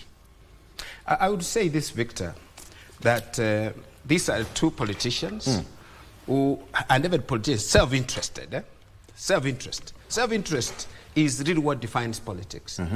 And we often say politics, one theorist called Harold Laswell says politics is who gets what, when, and how. So in other words, you are looking for something in politics. Raila is looking for something, I'm sure. Either for the moment or for the future. We might not lay our hands on exactly what Raila wants, but I could see that during the handshake with Mheshimiwa Kenyatta, His Excellency President Kenyatta, he realized that he got some support, some development projects, along the lakeside and all that. Can I cut you short? There's already a caller. Sorry? There's a caller already. Oh. Someone is calling. Okay. Good morning. This is Cheriot from Bomet. Cheriot, good morning. Good morning to you, sir. Good morning to you, my brother. What is your question or comment? Go ahead. My comment is that I want to thank the three gentlemen who are in the studio. Yes. And these are significant men in the leadership in the country, and their views are also very key. My comment is that anything that is going to be good for the country, it does not matter from what source. It does not matter from which individual. But we want to have a Kenya which is going to be prosperous for us today, for us tomorrow, and for the future generation. So those leaders who have seen it fit to come together and be able to march forward on this political platform is completely welcome. Thank you. The only thing which I want to maybe to put it plainly very clear. Is that the respective officers must be properly established according to the rule of law. And those who are given these positions must act in a way that reflects the sentiments of the people in the ground. Thank you. Thank you so much. Those are two great points. Number one, it does not matter where it comes from. The most important thing is Kenyans are united, and again, the rule of law. Dr. I would like to tell Cheriot that, yes, that those are valid observations he has made. But I want to ask the question, who decides what's good for the people or for the country? Shall we entrust politicians who are self-interested to make a decision for the country? That is a question someone else can respond to. But what I'm trying to say also is citizens citizens of the country are the sovereign. They have sovereignty defined in the Constitution. In August 2022, they made a decision and said it's Kenya Kwanza, and President Ruto is the president.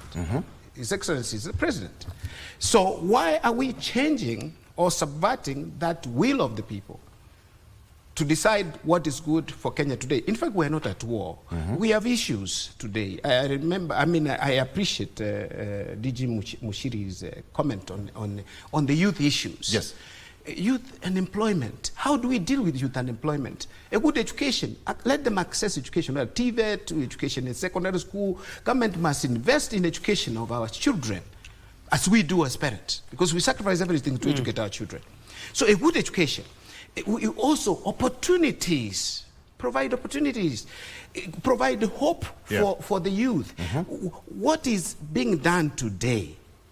For me, I believe that a good economy also, DG, as we work whether at county or even at national, a good economy, we have that experience from Kibaki's time. A good economy would generate employment.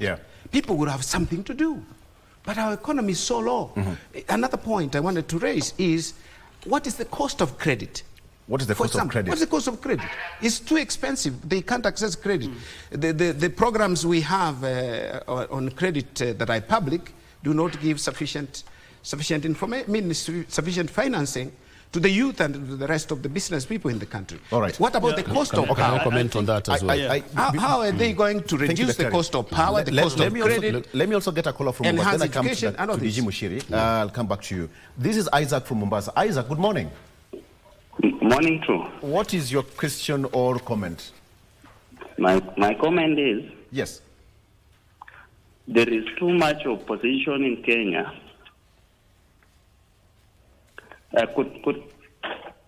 Sorry, there's too much of what? Opposition. There is too opposition in Kenya. Okay. Which makes the government not work the way it is supposed to work.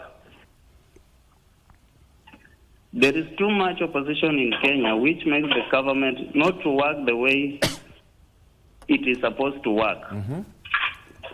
For example, let's pick on SHA. When you pick on SHA, yes, you feel it is partially working and partially not working. But everyone who is against the government is saying it is not working, so let it stop. My question is, when you took when you compare between SHA and NHIF, you find that in NHIF registration is 7,000, while on SHA is 7 million, while on SHA is around 20 million. Let's say 50% of SHA is working and 50% of SHA is not working. Okay. You will find that the SHA will be helping around 10 million people. But when you come to NHIF, if it is working 100%, it is only 7 million people who are benefiting. Okay. So what's your question? So what's your question, so Isaac? My question is, should we, the Kenya, and it is not a question, it is a comment. All right. My comment is that we Kenyans should sometimes be positive with what the government is doing. Thank you. So that we can change this nation. Thank you. You've heard from what he said. That's Isaac from I've heard that. But before I go to Isaac, let me comment on Cheruyot from Bomet. And I agree with him entirely that we must welcome and we should welcome input, constructive input that comes from any source within our republic, because everyone has a right to contribute to good governance and is a Kenyan. So I totally agree with him. And the fact that this memorandum of understanding is based on the NADCO report, which is a product of parliament, completely anchors that in law. So we are actually on the right track, and that is the right thing to do, and we need to follow through that. So that's one. On Isaac's comment from Mombasa, And before that, again, the economic growth that we are talking about, the other day the Minister for Finance was talking about, for us to create jobs, our growth has to be around 7% going forward. Currently, we are around 4.8 is good, not where we should be, but it is the best in sub-Saharan Africa. Yes. So we are already on the right track. We are already going the right way, and that is what we need to be able to follow through. In terms of Isaac's comment that there is too much opposition, I agree with him. And this is what I said earlier. I said we go for elections, it's very heated. After we have finished elections, we start next day plotting on the guy who we have just elected. And I'm thinking, when do you allow the elected people to work? They should have time to work, they deliver, and what you do is keep a scorecard. You check, are they delivering on this? Are they delivering on that? Are they delivering on the other as per their promises? And once you do that, then you're able to move. When you look at SHA, and I need to comment on this, I personally support the SHA program because it is universal health care. It is looking after all our people, not just a few, like NHIF, and he has given very good statistics. What challenge we have with SHA is the implementation process, because it is a huge transformation. Socializing people to know how it works, to register, to set up the systems, to set up the processes, that takes time. And when that doesn't work, people think or say SHA is not working. It's not correct. The process, if you are going to travel to Mombasa, and let's say you have a puncture in Voi, right? Do you now decide, I'm not going to go Mombasa again, I'm going to go to Kisumu? You fix the car and continue, isn't it? So if there is an issue, if there is a challenge, and there may be some that are operational in nature that are coming up with SHA, we fix those and we move forward. SHA is a program that each one of us should support and ensure that it works and works for everybody. Then we don't have to be into all these fundraisings and all that we do to help people, and we can't cover all of them. But when you have a program like this, it covers everybody. Thank you. Yeah. Before you come in, Dr. Let's also pick another guy from Busia, Moniki, then you respond to that. Moniki, good morning. Morning to you, how are you? Fine, thank you. How is the border town of Busia? The border town is doing fine. Very good. What's your question or comment? I think my comment is... Yes. Yeah, because now, currently, the government of Kenya, as we saw recently, Ruto and Raila came together. Actually, this was not the right time for them to come together, because I think in Kenya we need to formalize a law where after election we do these formations of the government. If there is any government that is ready to merge them, and then, because the priority is not for them to come together. The priority is now for Ruto and to look on the things that are streamlining. For example, SHA is not working. How can it run? President Ruto has been saying the economy is right, but you don't see money in the people's pocket. How can money come to the people's pocket? Because that is the key. That's the most important thing for the government, that to make the lives of people to run. So the problem that we have in Kenya is not the coalition. The problem that we have in Kenya is about leadership. We have been getting wrong leaders, and that is why we have this problem. So my question, I want to ask maybe the DG in Nairobi. Yes. My question is, he has said it was the right time for them to come. But my question is, is it a priority, or is it a priority for them to come now, or what is the priority for the Kenyans? Thank you so much. I think, to be fair to him, is that a very, in 1 minute, if you can, so that I go to Daktari. Yes. Is it a priority for them? Because that is directly directed to you. Development is a priority, and like quoting Cheruiyot again, input from every Kenyan who can make a contribution is welcome. If you look at the track record of Raila, you've just said that this is the fourth handshake. Yes. It means he has something to contribute, and I think the president, in his wisdom, figured that he needs to make sure that he doesn't let that ability or that contribution stay out of development programs that we are running. So I think it is the right time for this to happen, and I think the time that we have between now and the next elections, we should see a very big difference when these two gentlemen and their teams work together. Thank you. Dr. Victor, I think I have heard Isaac, and on SHIF and SHA, of course there is a lot of noise out there in the country in terms of saying that this doesn't work and NHIF was good and all that. But what we must know is that change is very uncomfortable. People don't like change. And they will only appreciate when it takes foot, when it really takes the right direction. All these things is because of the fact that we are so used to NHIF. NHIF was not optimal in any way, shape, or form. Of course, it was something that was there, but Kenyans were suffering during the time that we have had NHIF.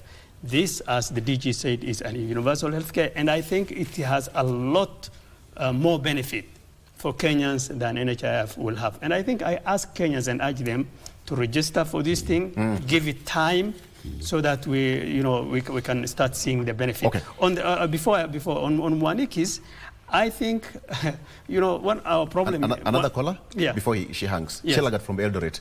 You'll take on that. Yes. Chelagat, good morning. Morning. Go ahead. What is the question or comment? Nasikia vile mjadala inavyoendelea. Yes. Na kuungana kwa Raila na Brexit sio si mbaya. Hiyo ni kuonyesha kwamba yes. Kuonyesha kwamba? Ni kuonyesha yani ni Kenya inaendelea kukomaa. Nimesikia Mr. Bosire anasema ni kwa nini, na anasema hakukuwa na shida, na tuliona shida. Tuliona watu wanaingia parliament. Yeah, that's okay. Chelagat, all right. Anasema hana shida.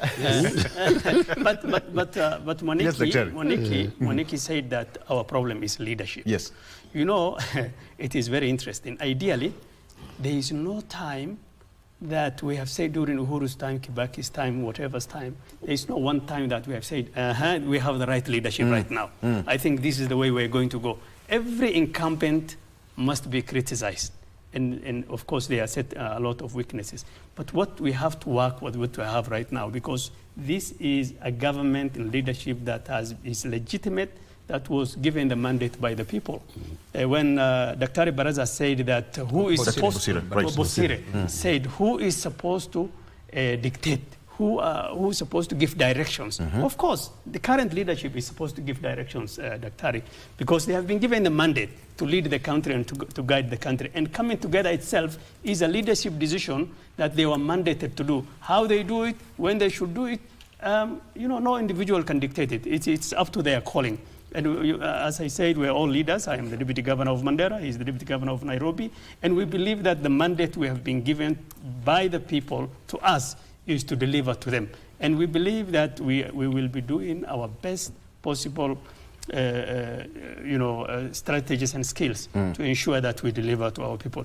But more importantly, in terms of what is just happening, which has brought about this debate, there are three key things that we need to look at. Number one, if you look at personal gains or political gains, what is in it for Raila?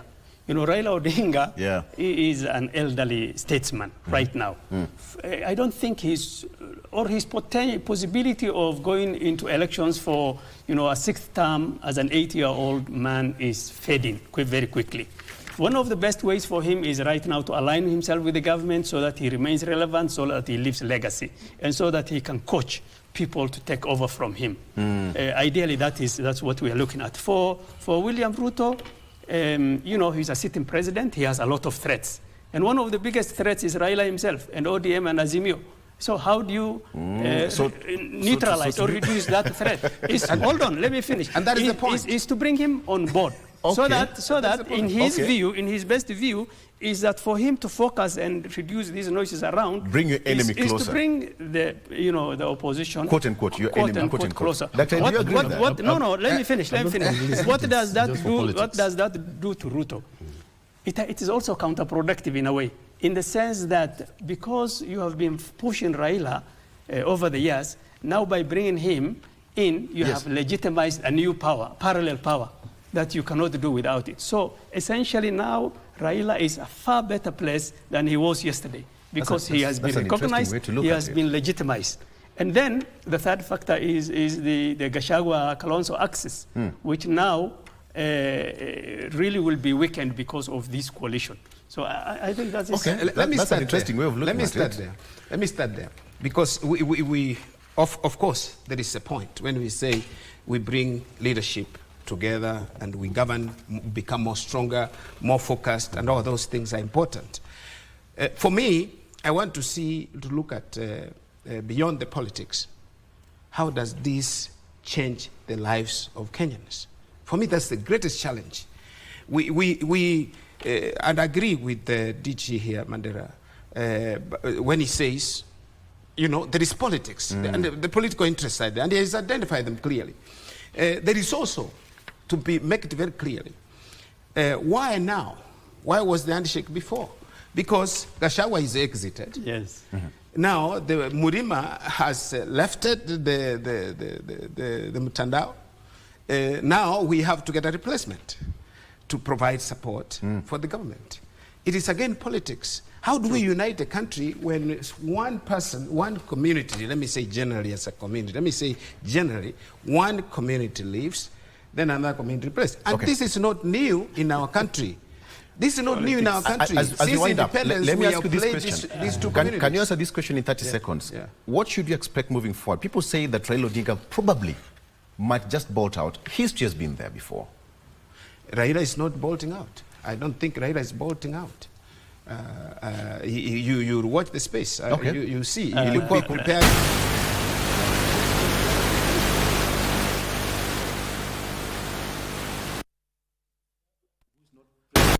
It may be him or someone else. It may be him or someone else. Let me finish this point, please. Let me finish this point. I wanted to say. Your 30 seconds is coming up. Yeah. Why did we rush? I want to go to the SHA. Please, just let me make a comment on the SHA before I forget. SHA was not an emergency. SHA was a transition from NHIF to SHA. Does it mean we lack experts who could have helped us to seamlessly transition to SHA? The only thing that was done best is for us to be taxed more. We are now paying much more to SHA than NHIF, and yet this system is not working. Can anyone explain? The auditor general revealed the other day. Are we throwing that under the carpet? They said there are issues. The money is not going to where it's supposed to go. Thank you. I want to close, but before then, these two gentlemen are here, and I want Kenyans to understand, again, very quickly. I started by asking you a question, DG. What is so good in Mandera that would stop me from going to County X and travel all the way to Mandera for 3 days, 4 days, 4 nights? What's so good in Mandera? Mandera... Under your leadership. Yes. We have, of course, at the level of leadership and the devolution, we have a lot to show for as a county. We've had a 10-year tenure under one governor, and currently our leadership is one that has actually continued with the previous government. And we have really come from nearly 0 to something close to 8% in terms of the development that we have achieved. Not only that in terms of governance and devolution, but by the sheer fact that we are at the center of action for a whole different region called the Horn of Africa. On this side we have Addis Ababa and Ethiopia. On this side we have Mogadishu and of course Somalia, Nairobi to our south. On the north we have Djibouti, which is not very far. So I think what Kenya needs to see is the economic opportunity that there is in Mandera in terms of investment that Kenyans should really take advantage of. Because on the other side is just, the Arabian Sea, Yemen and all these other countries. And I think Kenyans, if they really want very serious, if we really want to move forward in terms of private investment, I think that's where Kenyans should start thinking about. Very, very, very fast. The issue of ID and vetting, it came out again during the burial of the late former IBC chair of Fletcher Bukati. What do you make of that? Well, Kenya has to be... I'm asking because Mandera borders... Good point. And of course, we have a whole 2 borders. Both sides are the Somali communities, the Kenyan Somalis, the Somalis of Somalia, and the Kenyan Somalis. And Yes, I agree. Identically, physically we look alike, but there are many ways of identifying who is Kenya and who is not. And I think over the years since independence, this issue of marginalizing Kenyans in the name of extra vetting because non-Kenyans might take a Kenyan identity is neither here nor there. What the president did is that, because Mandera is not the only border in this country. Okay. We have Namanga, we have Busia. So do you support the vetting process? Of course, this is one of the, if you ask me, after independence, this is the second independence for Northern Kenya, extra vetting. Because our youths have suffered, our women have suffered, and you will find young men and women who completed secondary school 5-10 years ago that are not able to travel to Nairobi because they do not have identity. Okay. They can't go to universities. Let's get from our boss in the city. The first question I want to ask you, the president formed a commission to look at the whole set of Nairobi River. The rains have come today. And I'm so sure in the next 2-3 days, you're going to get lots of complaints from Kenyans and Nairobians, to be specific. What are you doing about this? What's happening around that program? First of all, the program is already kicked off. The Nairobi Rivers Commission, under the Nairobi Rivers Commission, we've cleaned up along the rivers in terms of taking off the people who had encroached on the riparian land. And we also have a program of climate works that is cleaning up the Ngong River. And we have a very elaborate program of redeveloping these spaces to have walkways, places where people can sit and rest, and actually what we call non-motorized walkways, instead of using matatus and motorbikes and all that. So that program is going on. It's actually very well supported, and even His Excellency the President is very much part of it. And today he's going to be launching that program very significantly in one of the sections in the river. So the program is launched today? Yes. Some work that has been done is going to be launched today, and the rest of the program continues. And that is very key to transformation of Nairobi, because once you transform the Nairobi rivers, you know Nairobi has a lot of rivers through it. So you transform all the Nairobi rivers based, you basically transformed Nairobi. Yeah. And then we have, of course, in the county, we have the school feeding program that has been going on. We have markets that we are building, again, with the support of the national government. We are building stadia. We have brought additional water into the county. And we have revitalized our healthcare systems. Many programs have been going on. There are many things that we have been doing, and we are able to deliver this and all this under the leadership of His Excellency Governor Sakaja. Thank you. You know what, gentlemen, if you wanted to talk about matters to do with governance, I'm so sure we would have talked about this until 10 a.m. But we have to stop at that point. Dr. Thank you so much for giving us your insight. Time you mentioned. Okay. Director Nasema, we have to go. All right. Dr. Richard Busile, who is a lecturer of University of Nairobi School of Political Science, joining me on set. Thank you so much for joining us. He's always been a regular guest on the show. Thank you for coming. And Dr. Ali Maalim, Deputy Governor of Mandera County. Asante. I think I'll have to visit Mandera one of these days. Kabisa, you are welcome. Asante sana. All of you. Take me along. Thank you so much. Including DG and I'll come with the DG Bushiri as well. Thank you so much, gentlemen. Thank you. My name is Victor Lo. Have a good morning. Bye-bye. You too. Thank you. Thank you.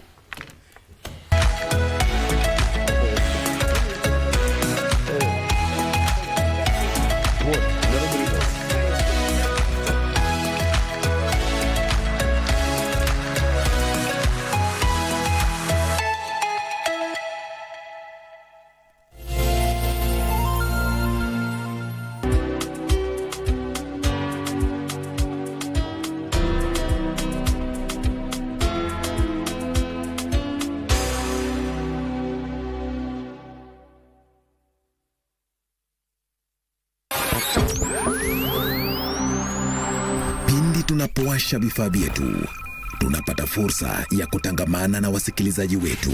Karibu sana thĩinĩ wa tabarĩra ya Rwĩga. Tunapeperusha utangazaji uliobobea katika habari, nĩ ũndũ wa macio na mangĩ maingĩ, burudani, haha nĩ harĩa tũkoragwo tũkĩigua nyĩmbo mwaki nyĩmbo hota na hamasisho la kiroho. Usiachwe nyuma. Jiunge nasi kwa safari ya kufana katika 99.5 FM. Shoro FM.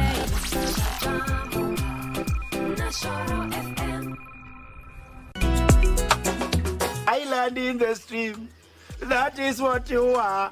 Sail away with me. Wanjiri bwana toka kwa choo. Hii maneno ya micromanagement iliisa kitambo. Ya si ndio microphone inakuwa nayo hata kanisani. Mambo Mwanza. Yes, Cheptabut. Lazima pale mwisho ukuvurute. Cheptabut. Nyamasundo, unajua mkiendelea namna hii itafika mahali tutaacha kula kwa hiyo hoteli. Na hiyo hoteli itafungwa na mtapoteza kazi. Mama Kaye hawezi bilisika tukiona na macho hivi. Uende basi uhesabu chai sukari ile iko ndani ya chai ujue ni kilo ngapi. Huyu mganga hapa imeandikwa kama Torchman. Torchman. Kuja hapa. Utazila zote.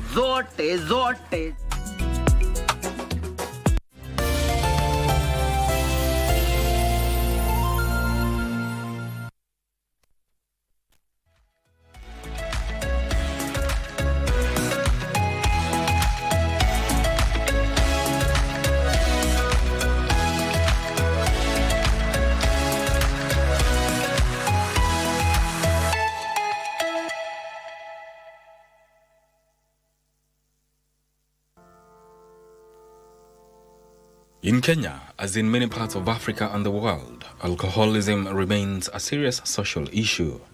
It is especially prevalent in central Kenya, where many unemployed youths turn to alcohol, leading to widespread abuse. This not only impacts their lives, but also affects their families and the communities around them. For many men, addiction is more than a habit. It is a prison. Alcohol, drugs, and other substances become an escape, but often at a devastating cost. It is a vice not gone unnoticed, but one which has attracted the attention from within the community. Here is a story of two ladies who are helping men, both young and old, to embark on a journey to sobriety. I set foot to see what they do every Wednesday, and here is their story. My name is Lefred Perry Njeri. I am the senior pastor of this church, Hope Build Temple. And we run a program here called Sober Life Crusaders. And the reason why we began the program is because there has been so many deaths out of alcohol and related issues. And also as a result of young men hanging themselves. There is a case in point, and it was all over in the media, where two young men hanged themselves. One was told that your cousin has hanged himself. In disbelief, he ran only to find his cousin dangling down, on a rope in his house. He also ran to his house and committed suicide. There have been many cases of suicide around here. And also alcohol-related complications. And we were like, what can we do? This is not right. Can we help in any way? So we offered this church as a venue so that we could do a community rehabilitation program. And that is, we call it Sober Life Crusaders. We are only advocating for sober life. Her colleague did not just stumble on the Sober Life Crusaders program, but she joined hands with Reverend Perry after seeing what addiction did to her sons. My name is Jane Modiga. Why am I involved in this? Number one is part of my role from my Christian perspective, that as Christians, we need to look at what are the issues that are affecting our society and what are the things that are making so many young people not even go to church. And because of that, one of the reasons why a lot of young people are not going to church is because they are busy somewhere. And where is this that they are busy? Number three, I'm a parent. I'm a mother of 3 sons. And 2 of my sons are, highly affected by drug addiction and alcohol. Nestled in the edges of Ndumberi town, Hope Beyond Temple serves as the sanctuary to those who are seeking to break the shackles of addiction. It is a program that is attracting young and old, both men and women. But what is the approach that Reverend Perry and Jane are using to get people struggling with alcohol addiction to the Sober Life Crusaders? Every Wednesday, we bring together here people who are in alcoholism, people who are in drug addiction, and just offer them lunch. That's how we started. Just show love. In the process of before you get lunch, before you do this, we have time to fellowship, to sing, to dance together. And out of that, we mobilized professional counselors and even people within the Christian fold that have the commitment or the passion to work with these people. So that's how we started it off. We normally talk to them about the importance of, not indulging in alcohol and even in other drugs. And, we have professionals around here. We have counselors, we have doctors, we also have pastors. And we have come all together so that we can fight these fights. And we are making progress. Although we only started last year in October, we've seen people who have started a journey. We cannot say like completely somebody has stopped because it is never easy. It normally takes determination, it takes God, it takes a decision. And for somebody who is an alcoholic, they can't tell you, I have stopped. Just because they have not taken for 1 month. They can be off the alcohol or their drug of choice for 3 months and then they relapse. According to Jane, one of the biggest contributors of alcoholism amongst the youth in this area is parents of the affected burying their hands in the sand. Parents denial, feeling like, no, my son could not be in it. And especially when they are very young. When they are young, you can't imagine your young child, your son in high school is into drug addiction and all that. So it becomes, you don't want to accept it. And so even the ability to be able to address it becomes a challenge. Reverend Perry says that alcoholism may or may not start early, but also points out that peer pressure is among the things that lead to alcohol addiction. It is something evidenced by one of the pastors within the program. Kwa majina yangu naitwa Pastor George Vari Kiroko, kwetu ni hapa Dumberi. Nilirudi nyuma nikajichanganya na ulevi. Mahali niliporudi nyuma nilikuta hata wale walevi, wauzaji wa pombe, nilikuta wengine ni wazee wa kanisa. Na katika hali ile ningeingia kwa baa, nikiitisa chupa moja, walikuwa wanatazama tu rebo gani ambayo ninatumia. Naona nimeletewa zingine. Nashangaa nauliza nani ameninunulia. Kumbe wanataka kuona pasta ambaye amelewa na amekuwa amemlevi chakari. Na sana hapa kwetu Dumberi, pombe imeingia mizizi hata makanisani. Wengi wao wanasema ndio inatoa dhabihu, lakini ningependa kuambia kweli ya kwamba Mungu hawezi akajichanganya yeye mwenyewe.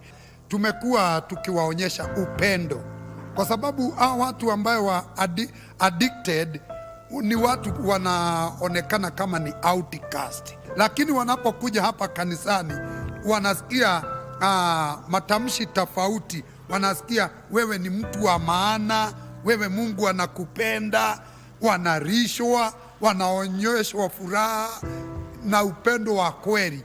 Kwa mtu ambaye ana struggle na addiction, kitu moja ningependa kumwambia, kuna ile kitu inaitwa uamuzi kamili, making a strong decision.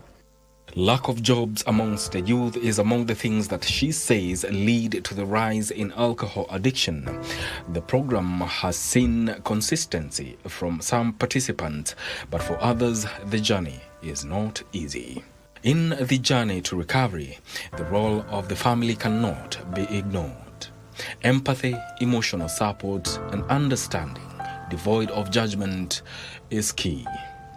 The family has a role to play by ensuring that they are very close. They remain very close to their children, if it is a husband who drinks, it's also good to make sure that they are not frustrated. Sometimes it is beyond anybody. Sometimes it's not possible. It goes beyond what any family member can do. And when should the talk about alcohol and substance abuse start? Parents should start talking to their children as young as possible. The reason is, you see, somebody has built a very big Lento facility. It has so many families in that Lento facility.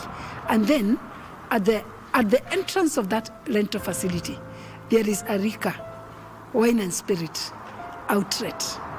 So as children get out, the first thing that they get is not even to buy bread, it is to buy alcohol.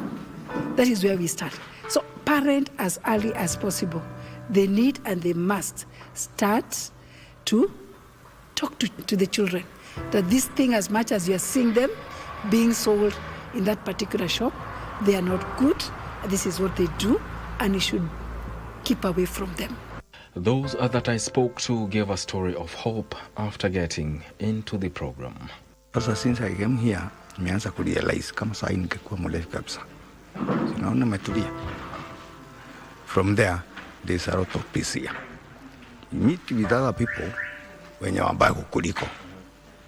Unaona? So unaona una change pole pole. Hii program nilianza last year. Nilikuwa nakunywa sana by the way. Lakini round hii nime reduce. Acha niseme tu nikikuja hapa nilikuwa mlevi wa kawaida. Tangu nianze kukuja hapa nimeona mabadiliko. Ile nilikuwa nakunywa sana, sasa hii niko sawa, sikunywi sana. Tunauliza Sunday ifike nikuje kanisa. Nilianza tarehe 25 hadi saa hii. Na sisi kutoka na nimeleta bado watu wengine na naona wanabadilika bado. Kuna daktari alikuja hapa tukasoma, akasema tupeleke watu wapimwe. Na kuna wenye wameitikia na wameenda, so tunaona mabadiliko. Besides having a fellowship and helping these men and women get off the alcoholism wagon, Reverend Perry and Jane offer them lunch, which mostly come from well-wishers, and also food banking. Since its inception, Sober Life Crusaders has continued to grow. But the challenge is trying to find ways of empowering these people so that they eke a living and completely forget about the alcohol. As people start being reformed, you don't want them to be reformed and then they're just idle. One of the things you're looking at is, can we be able to get these people to occupation? Some of them are saying we could go for driving school, we could go and get some vocational courses. Others are willing to go and, they start some small businesses. For example, we have got people who have done electrical, people who have done mechanical, people who have done carpentry. How can we be able to empower these people to be able to start those small skills? It is the impact they are looking forward to, and even expanding the program for caregivers, especially with families whose relatives are into addiction. So we'd want to start a program for care. And this one you're looking at once per month, we'll be having a forum for caregivers, the mothers, the parent, and the like. Because by the end of the day, they're the people who are still supporting these people. As one of the Sober Life Crusaders, she did not fall short of words of advice to anyone or a family that is dealing with addiction. I think it's just about love and supporting this particular person. Love in that if you have a brother, for example, who is in addiction, you will not send this brother away from home. You must support him. Continue emphasizing to him there is need for you to change and there is need for you to take responsibility. Give them the support that you can. There is somebody out there who can do something, and definitely it is the government. Because this drug of choice and the alcohol is so available that as long as you want to take, in fact, even when you don't want to take, it is getting you even where you are. So you find that, people simply get introduced, they get used, and they get addicted. Breaking free from addiction isn't just about willpower. It is about support, access to treatment, and a shift in mindset. For many, the road to recovery is long and challenging, but as we've seen, it is possible. The shackles of addiction can be broken, and with the right help, a new beginning is always within reach.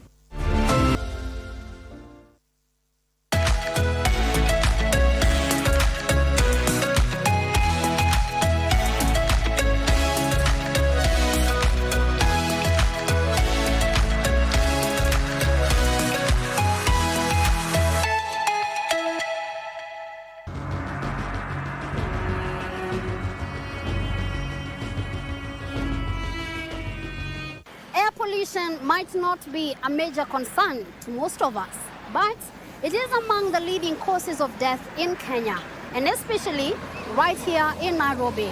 The World Health Organization estimates that 19,000 people die annually from air pollution. Today we shift our focus on transport air pollution, its effects on the environment, and most importantly, its effects to you and me, and generally the human life. Transport is one of the biggest contributors to air pollution, and it affects health in many ways, both positively and negatively. Some of its benefits include access to education, employment, goods, services, and leisure, as well as incorporating physical activity into daily living. The transport sector, however, has its setbacks when it comes to the human health and climate change. For instance, air pollution, noise pollution, obesity, greenhouse gas emissions, and injuries. In this case, transport air pollution is one of the leading risk factors for death, but its impacts go even further. And according to Dr. Mwaniki, a climate change expert, air pollution is one of the main contributors to global disease burden. Air pollution has many impacts. The main concern is its impact on health. Some of the biggest issues is things like asthma, heart diseases, stroke. It has also been linked to premature stillborns, and also some forms of cancer, and also diabetes. So it's linked to a lot of diseases. And why this is the case is because when you breathe in dirty air, the way God made your system, if you eat dirty food, the stomach has acids and a way of getting rid of those elements that get into the food system. Same thing with water, but when you breathe in dirty air, the system did not evolve or was not created to live in polluted areas. So when you breathe in that air, it goes straight to your lungs, and then from the lungs, it penetrates to the bloodstream. So there is no protection mechanism. And because different chemicals are usually in the air, so once they get in the bloodstream, then they affect different organs differently. And that's why you hear it has these very wide health impacts. In the short term, when you breathe that air, you might feel wheezing, coughing. Those are the immediate impacts when you're in a smoky house. But when you're in a room like this or walking around the city, you might not experience those short-lived impacts. But once you breathe those chemicals that get into the bloodstream, then later on they'll have some impact to your health. To some extent, transport pollution leads to effects on mental health, including risk-taking and aggressive behaviors, depression, and the post-traumatic psychological effects of accidents, which shortens life expectancy. In prenatal, air pollution leads to reduced growth. At birth, it leads to decreased lung growth, reduced lung function, lower respiratory infections, and developmental effects. Concentrations on roads are relatively high, and commuters face unavoidable exposure during commuting as they are near the sources of emissions. When a car passes through you, Where you are seated or walking, you see the smoke, you smell the gasoline.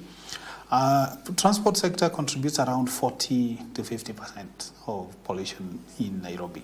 And the main reason is because there are very limited regulations on how to maintain vehicles. Transport air pollution plays a major role when it comes to climate change.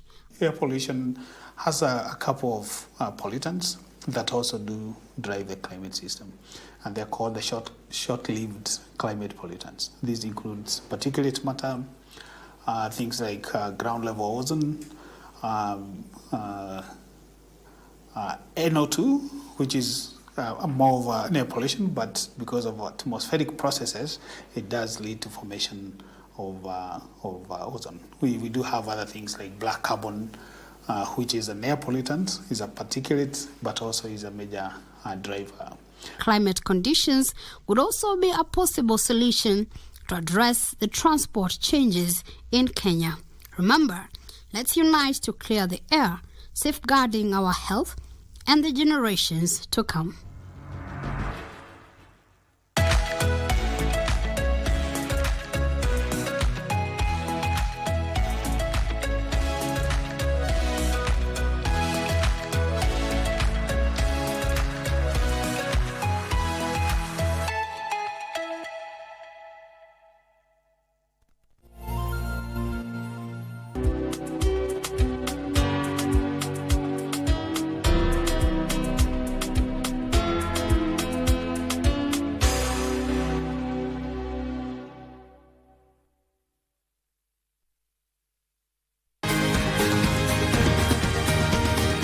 Wellness is important in our daily lives so that instead of just surviving, we should be thriving. Ways to prevent a stroke or heart attack is for you to know what conditions you have. By regular checkup, people don't know they have hypertension, they don't know they have diabetes. I was pre-diabetic. I was afraid of getting lifestyle diseases because I come from a family that has lifestyle diseases. How do you know if your cough is due to a serious condition? We'll have some answers. Stay well and strive to make every day a healthy day.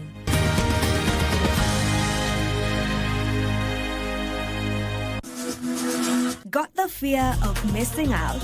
Want to keep up with all the latest entertainment news and latest celebrity gossip? From the latest rumors to popping events to the newest fashion trends, here is where you get all the tea or juice when it comes to entertainment, and you get it served on time. All that and so much more on Grapevine every single Monday from 10 p.m. and a rerun every Tuesday from 2 p.m. only on KBC Channel 1. Remember, if you did not see it on Grapevine, then it most probably never happened.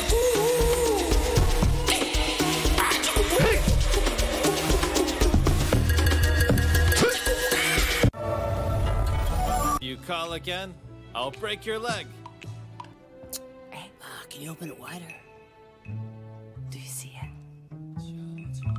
He seems to have found a job. Not bad. There's progress. What's the problem? Do I have to come over and invite you myself?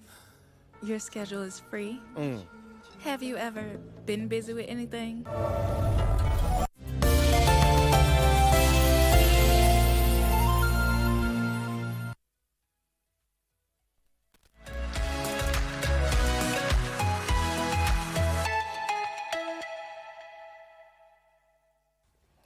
And here we are. Today being a Monday, we usually have a family check as one of our segments right here on Good Morning Kenya. Today is no different. And on family check, we'll try to just get to speak about different matters that concern our families. And today we are speaking about one topic that may be a bit controversial, but it is happening. So yes, we will have the conversation. It is hidden families and relationships. That is what we will be looking at, just trying to get where does all this stem from. from? And when it happens, why do we need to have families or children who are hidden? Why not just bring them all to the light? And joining us for this conversation is one Jen Ain Kimari. She is a life coach, psychologist, and mental health expert. And I will be doing this alongside my colleague, Mike Megwe. Welcome to the program, Jane.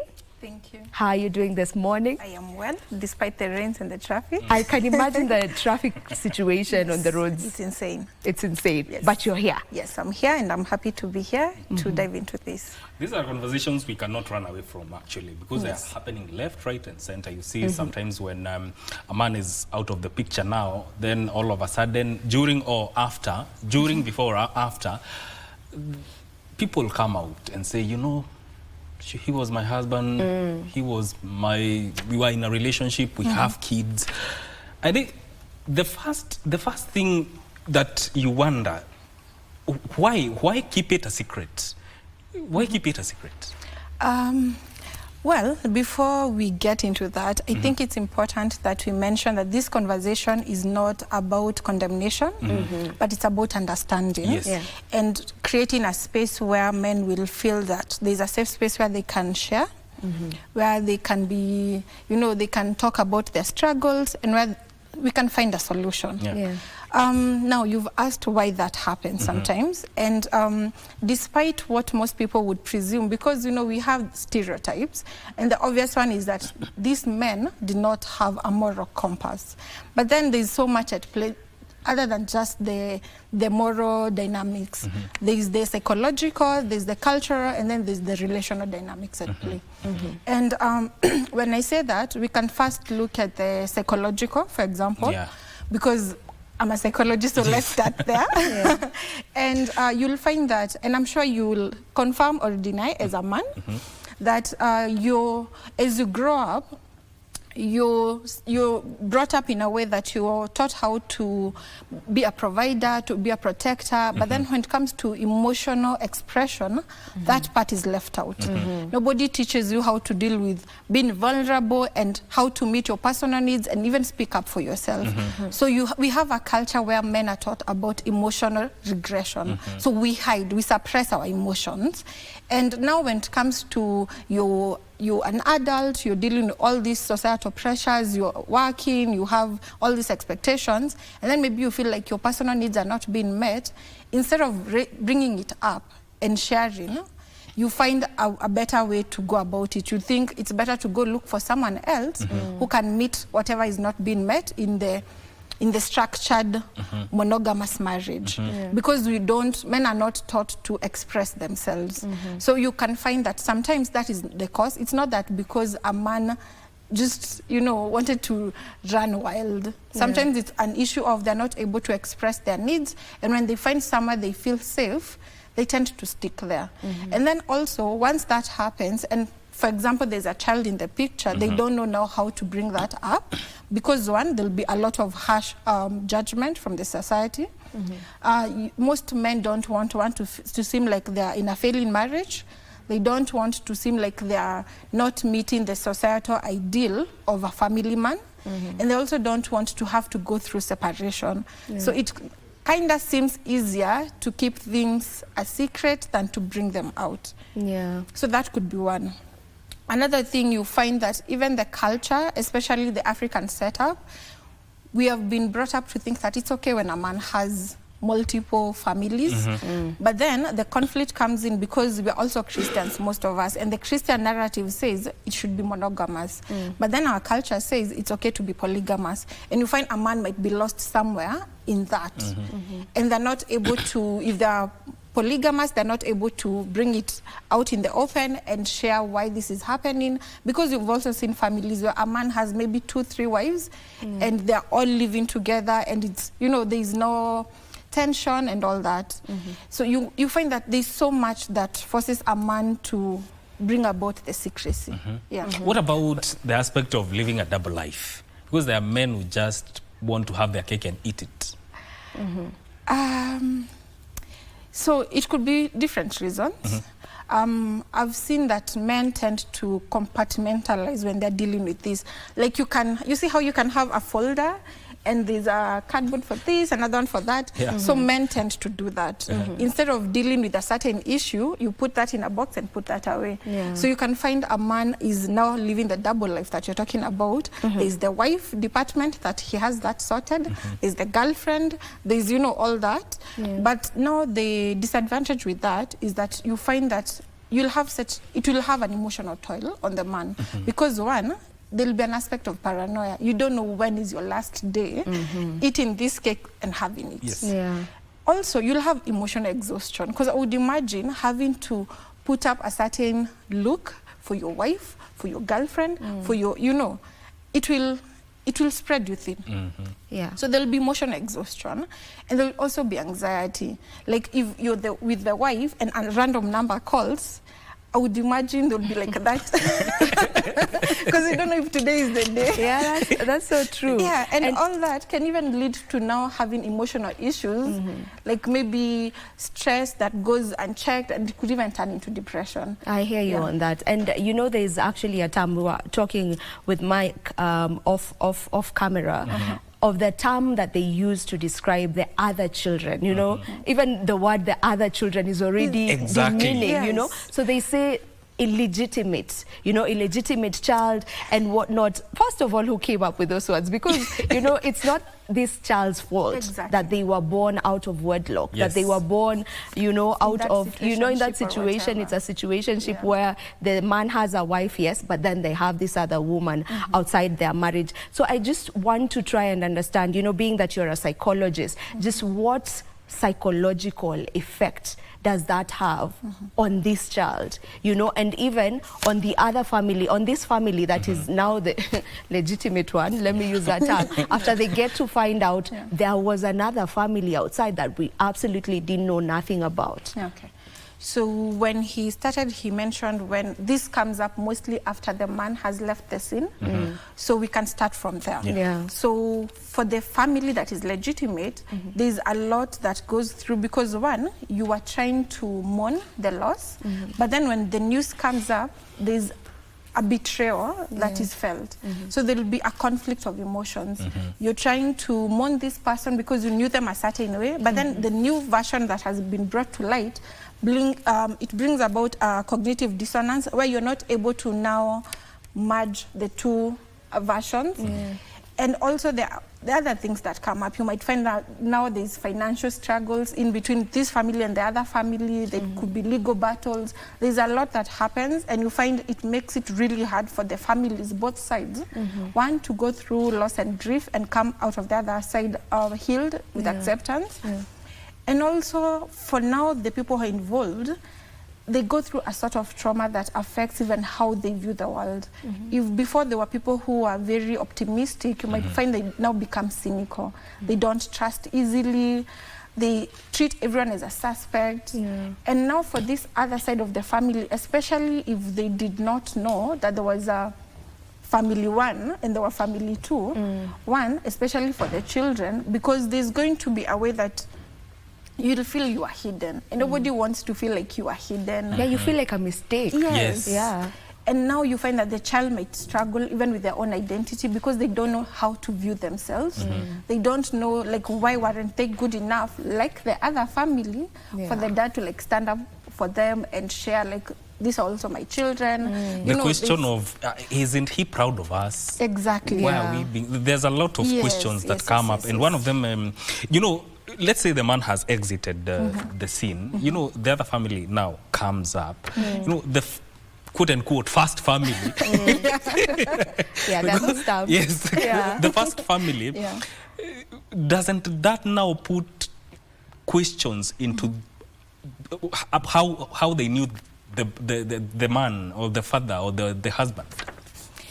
Well, yes, that's what I'm saying. It will bring about an issue of distrust, because now, if assuming I was in the first family and I thought of this man a certain way, and now this comes up, and now you start to question everything. You start to wonder, like, all those happy moments that we had, were they real? Was it all a lie? Exactly. No, you feel like your happy life that you had with this person was just a lie. And that can just make you spiral out, because now you don't know, like, what was real, what was not. and it can disorient you as a person, whether it's the grown-up or the children. And as you mentioned with the children who are now, you know, from the other family, it clearly messes with them, and this is where some of these traumas stem from. You know, you find an individual who's now all grown up, but they really don't have an identity, and it's simply stemmed from that point. So I feel like, you know, maybe you can add your views on this, but for the men who happen to have this family, and then, you know, they have another family outside and they don't bring them to light. I mean, makosa ikishafanyika imefanyika. Nise makosa imefanyika, makosa ni yangu. I mean, just bring your house to order. Just let your wife know. Don't you think that would be the best way to go about it? Because if I was asked, I'd say, well, imefanyika, so just let your wife know there's this, let your other children know, you have siblings, you know. I mean, yes, in an ideal world, yes, that would be like the easiest go-to solution. But you see, like I mentioned, there's so many things at play. For example, let's say a man gets another family and it was not even intentional, because sometimes things happen. Like you might be going through, I'm not even trying to be an accident. No, I'm not saying it's an accident. I'm not even trying to excuse men. Do not be happy. I'm not excusing your gender. But I'm just saying, you might find a man is going through so much, and in that moment of being vulnerable, someone comes into the picture and they fit something they're looking for, and it gets out of hand. If, for example, that happened, or whether it was intentional or not, coming clean is not as easy as you would think, because one, society is going to rain hard on you. Judgment. One, if let's say you are in a position of power, all of a sudden you're no longer good enough because you're this man who has multiple families.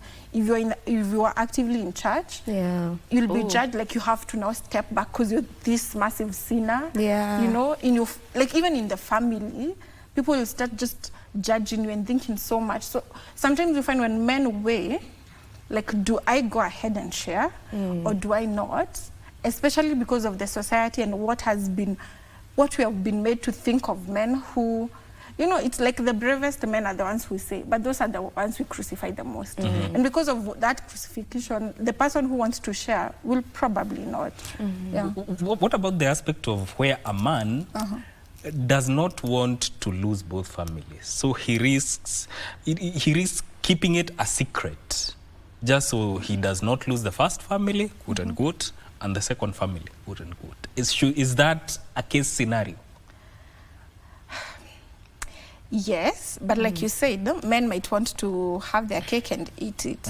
Ideally, if you respect both women in this scenario, you should just come clean to them. Even if you won't announce to the society, at least come clean to those who are directly involved and see how you can move forward.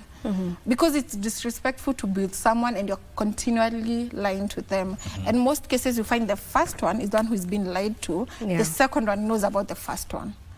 So it's a very unfair dynamic. If you want to keep both, find a way. If you're able to convince both to be your wives, find a way to have that conversation with both and see if you can, you know, maintain both. Because there are also men who have two wives. And they but then again, those men who have two wives, the first wife knows about the second wife. So maybe what's the best way, or can I use the term ethical?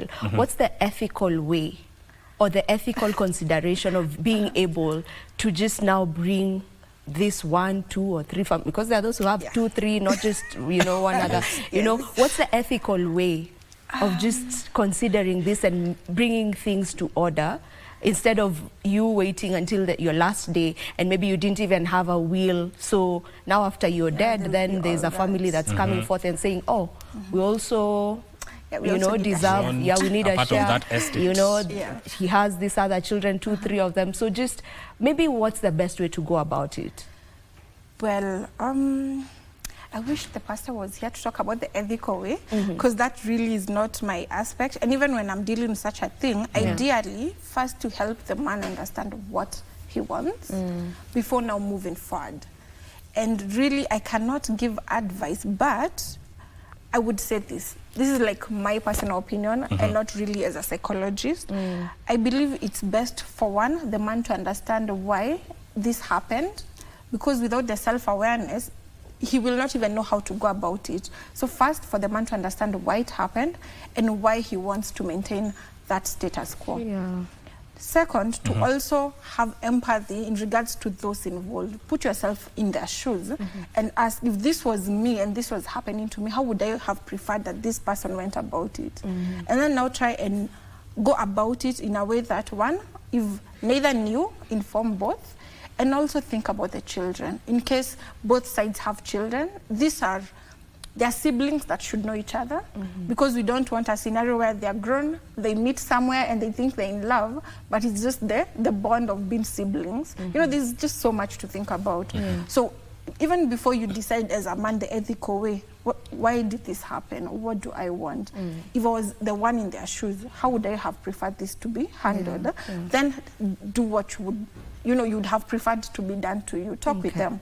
Now also consider the children, and if necessary, have like a legal counsel on about your properties to just prevent the chaos after, and just be a decent human being. If you're able to give both families a good life, since you brought them in the first place, try and equally share the attention, the finances, the love, since it's your mess. Do you ever really get such clients? I doubt. Who come to you, they're in a dilemma because of such a situation, you know, they don't know how to come out to the, or rarely? Mostly you'll find someone who is married and does not want me. But then they're in a dilemma on how to go about 1, 2, 3 things. And it's for us, and how, especially for my practice, I'm very person-centered. So I want you, for once, to understand yourself. And also, once you know what you want to do, help empower you to make that decision. Because at the end of the day, it's not my decision. You're the one who is living that life. You're the one who's going to live that life after the decision you make. So it's for you to decide what works best. There's something you said about men compartmentalizing. Yes. And now I'm intrigued a little bit. Is it possible for this man to have, he has 2 families. One is secret, one is known. But is it possible for him to love them equally? I will not answer that, seeing that I'm from your perspective as a psychologist. But you know, when I mentioned compartmentalizing, it's a coping mechanism. So this is how, instead of dealing with, let's say, difficult emotions, you package them and put them away. So you see how sometimes for a woman, you can have like all these things coming at you and you're able to deal with all of them at once. But isn't that from man running away from reality? Yes, in a way, yes. Because you're putting this there, so there's a time you decide I'm dealing with this, you open that department, you deal with that. Everything else is put away. So if I'm with the first family, I'm not thinking about the others. And if I'm with this other, so it's like trying to separate you get? So you don't want to, in essence, look at the bigger picture and face the reality. But the balancing act there has to be very delicate for him. Yes. And that's why I said, because most are not able to balance it, and honestly, it has to be very difficult to balance. Now, the mental health issues might come in, because there's now the paranoia, the anxiety, the exhaustion of constantly maintaining that balance. And I mostly think, there's my perspective, I mostly think these secret families and secret relationships for men are kept a secret for fear of judgment. Yes. Yeah, and also the stigma. As you had mentioned, there's a lot of stigma around that, you know, just, you know, there's a way that the society tends to view you after such an occurrence. So I bet that's why some of them just decide, okay, I want to remain the respectable man that I am, you know. But also speaking about that, sometimes the in-laws tend to know about this. You know, say the mother to the husband. The mother to the husband probably already knows that, oh, okay, my son has yet another family somewhere, but they don't also get to tell. You know, so just, I mean, I feel like it's such a messed up dynamic. But is it sometimes in their place? I know it's not in your place, yes, but you can speak to your son and let him be open about it. You know, maybe you're not the one to, maybe it's not your story to tell, but can't you just talk to this son of yours then and, you know, just advise them to just open up? You know, probably before the man maybe came to one of the family members, he was going through a very hard time about it, and he needed to offload and share with somebody. So if he shares, let's say, with a brother, with a mother, a sister, or whoever, the sister is there for support. And even if she were to advise him on all the right things to do, at the end of the day, it's for the man to decide. You know, like if a grown-up comes and they share about a challenge they have, even if you give them 10 very solid reasons on what they should do, if they don't want to, they won't. So the family of the man could be they don't support. They feel really bad about the first wife, you know, being lied to, but one, it's not their place. And two, they can't force their son to out himself unless he's ready to. I feel there is a way you can just, you know, you can push the right buttons. Honestly, when it comes to grown-ups, you cannot force someone to do something they do not want. But then again, in all this, we're talking about hidden families, hidden relationships.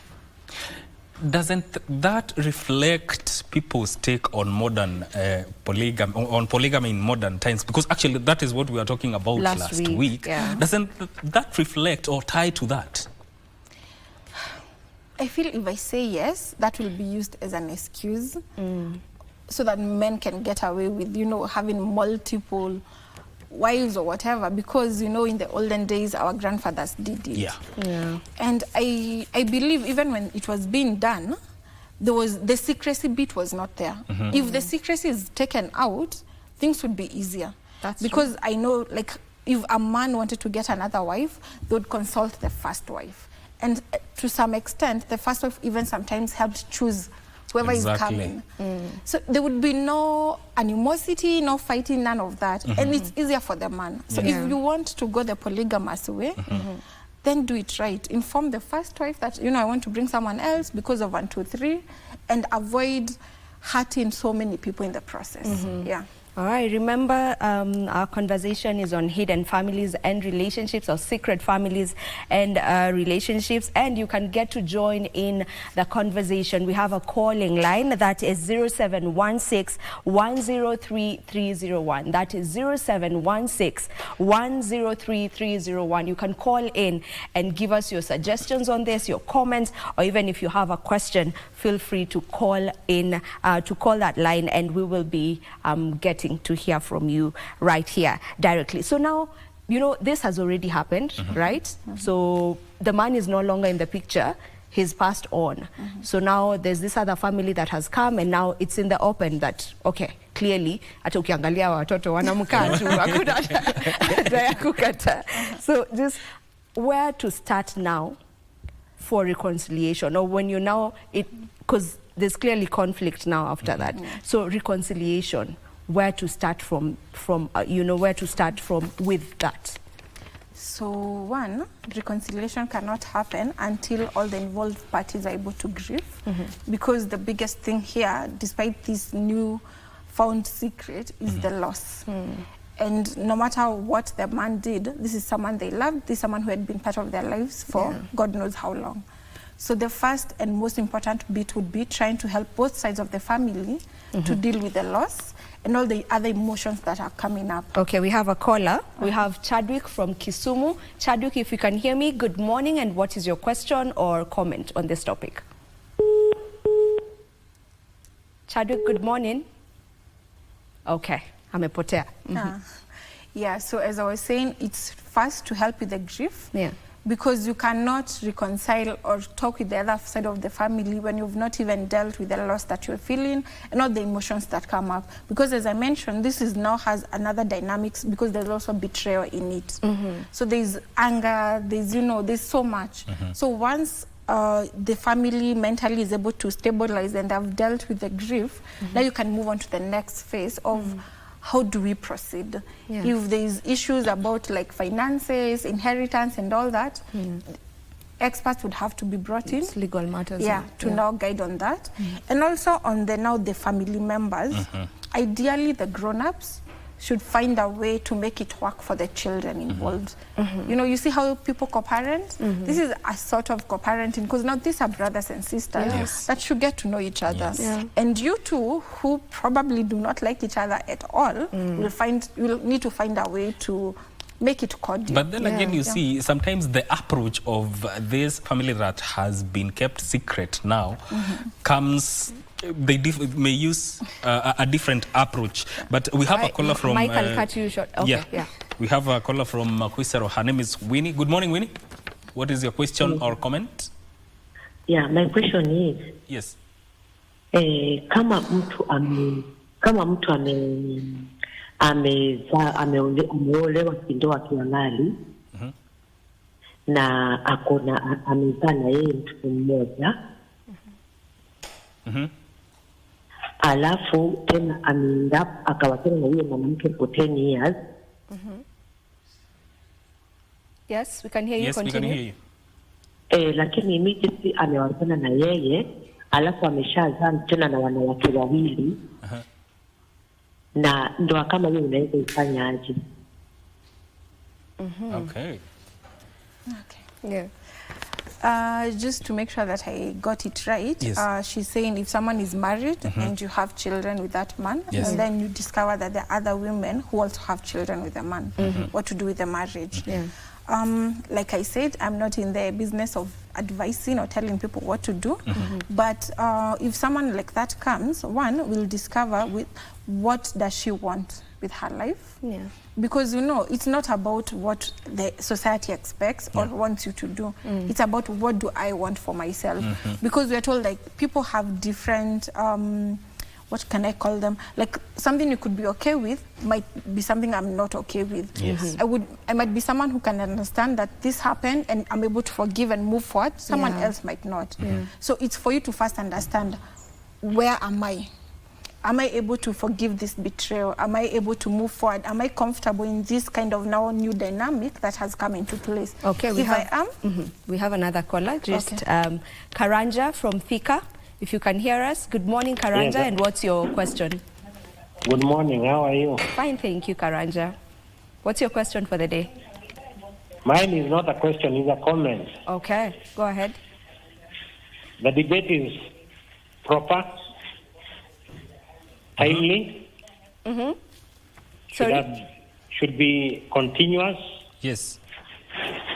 And I feel that when you are discussing it, look at it from the perspective of who, the age of the victim and the perpetrator, if that's the right words to use.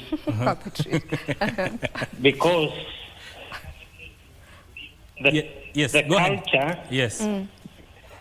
the upbringing, and their worldview, depending on their age, is completely different. Okay. Oh, that's true. For the elderly, who are acculturated by either Christian religion, they'll find it a little bit more complicated. Yeah. Because there is wealth to share. For the younger folks, they'll find it more exciting because it is a life they are reading and they don't hold too hard on their beliefs. So if it is a Gen Z victim, he'll be a little bit more liberal. Also, it depends on your religion. If you are Muslim, you are increasing your wealth and your family size, and you are looking into the future. If you are Christian, I think you are already messed up in your head. You have been told what not to do, and the policies are too strict. So when you are debating, I think it's better if you try to get some victims and perpetrators to come and give us what is their worldview on these issues. Thank you. All right. We definitely hear you on that, Karanja. And I mean, valid point. He has a valid point. And there's something that he has mentioned, culture and religion. There are some cultures that allow man to have polygamy.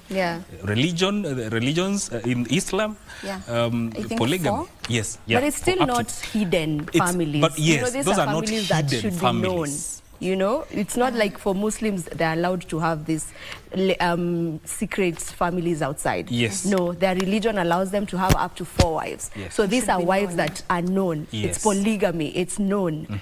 So yeah. The aspect of culture and religion. Yeah. The expectations.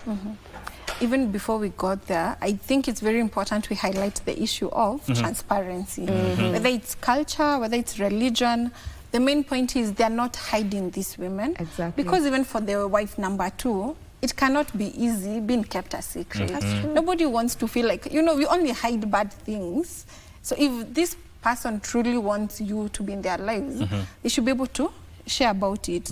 So if a man really is in a situation where there are multiple people, transparency is the key. It's going to really deal with all the other things that could come up. And save a lot, especially if the man exits. Yes. And there is a will, or whether there is a will or not, it will and even avoid beyond the material things, even the emotional well-being of the children and the wives involved, transparency is going to make it much easier for everybody. Yeah. You have to ask something, sorry I cut you short. Yeah. No, it's just that I wanted to know just something about religion and culture now how it ties down to polygamy and how to deal now with these hidden families.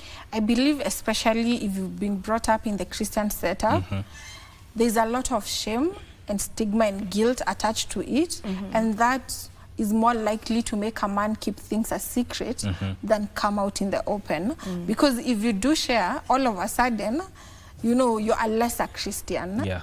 If you had like positions in the church, you can no longer hold them. So there's just too much stigma attached to it, especially for Christians. Yeah. And you know, why when we talk about transparency, I mean, and why it's really, really of importance when it comes to this matter. Can you imagine, you know, you're the man, she's your first, I am that hidden one somewhere, they're called Toshungwas. You know that one who's hidden somewhere. Yes, you don't exit, right? But then your wife does not know about me, the children that you have with your wife do not know these other children, and then they get to grow up. And they meet somewhere in the university of somewhere, and then they love each other. And I believe that that bond would really just still bring them together because they are blood. But then they don't know about that. So they feel, I'm in love. So try picture that, you know? And now it's your 2 children who have fallen in love. And they've come to say, okay, Dad, by the way, I've gotten a kagal. Then this kagal is actually the girl that is being brought to you. I mean, look at it that way. I think most men do not like picture the bigger picture. Like they just want to enjoy secrecy. There's like we say to defend them. But if you picture in mind and what could bring about to want to just all right, just have one. Daniel Omanga from Kisii. Good morning, Daniel. What is your comment or question? No, because there is a time. Sorry, come again. Come on, Daniel. You, madam. I only wanted to know much about if somebody is married and the wife raised a long time ago, and the second wife you staying where. And for example, now it's about 20 years ago, and the woman we left, said she's intending to come back because she said all the children are intending to come back to me because we divorced. No, not really, but I wanted to know what can I do because I don't want the first wife. The second wife, we married, we have children, and I've baby down. Okay. Did you get that? I think he was married for 20. He was married 20 years ago. The wife left. Now they want to come back, but he married after they left. After they left, he married again, and they have children. Now he wants to know what is he supposed to do in this case. That's the thing, and that's why I keep going back to self-awareness. As the man in that situation, it should be you to know, like, what do I want? Because I could tell you take her back. but then that's not going to work for you. Or I tell you, don't take her back, yet maybe you still love her. So it's for you to first understand, why did she go in the first place? What brought about that drift? Do I feel whatever issues were there are now resolved? Am I comfortable with dealing with whatever past she comes with into the picture? How will my second wife deal with now the first one coming back? Am I ready to have this conversation with now the second one and explain that I had a previous one, she wants to come back and I want her back?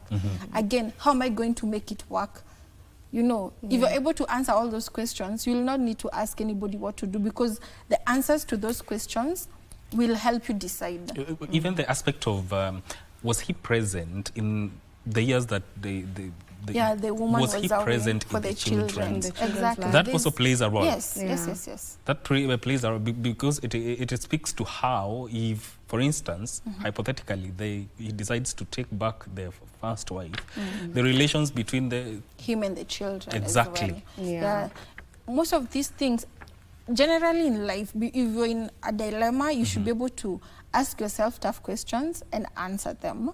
And these questions you can only ask yourself if you're aware with where am I in life, what do I want, you know. So it's very important for self-awareness. That's why I said, even as we talk about this issue of the hidden families and everything, it's good for the man to understand, why did this mess come about in the first place? Was it because I was unable to effectively communicate my emotional needs with my first wife? And then I saw someone that I thought, you know, would help me deal with that? Was it because maybe there was a lot of pressure about bills and everything, and I just wanted an escape, and that escape became a person? Because if you're not able to deal with, let's say, conflict, to communicate your needs and all this, you'll try and escape. And in the avoidance and in the escape, sometimes now these other things come up. All right. We'll take your final remarks on this conversation. What's your final take on it? I believe as a society, one, we need to, as much as we are not condoning the behavior, we need to have a safe space for men to just share about their struggles, share about what it is that they're dealing with. Because you'll find we have a society where the man is seen just as a provider, as a protector. We do not see like the softer version of the man. And he's even made to feel like he's not even supposed to show us that version of him. And if let's say churches, people like myself can be vocal about that, you know, we care about men's mental health, and there's someone you can talk to. And even if men themselves would be willing to just speak with each other, because sometimes you'll find these people do not have this conversation. Am I wrong? Am I lying? Right? Men rarely talk. Exactly. Yes. So like your brother, your friend could be struggling and you don't know. But if you have that safe space where maybe once in a while you just decide, you know what, you're going to have a no judgment conversation. After this, we won't even bring it up. So you don't have to worry about the next time you're making jokes, we'll be like, who used John Apitia, you know. Because also men don't want the stigma of problems being attached to their identity. If I tell you I'm struggling with my wife, I don't need you to now see me as someone who is struggling past that conversation. So it's more of just having a safe space for men as a society, and even men themselves. Right. And that's a good way of ending this conversation. This is where we get to end it. And also just remember the impact it has. Some of the impacts that we've gotten to talk about, some of them are lifelong. So just be cautious when you are, you know, you want to get into this murky waters, you know, of hidden families and whatnot. This is where we end this particular conversation. My name is Vivian Degwa, and I was with Mike Migwe as my co-host of the day. And our guest of the day was none other than Jane N. Kimari, who's a life coach, psychologist, and mental health expert. Remember, this conversation doesn't have to end here. You can get to communicate with us on our different social media handles on X, Facebook, and Twitter is still X. So on X and Facebook, that is at KBC Channel 1. Goodbye. Do enjoy the rest of your viewing.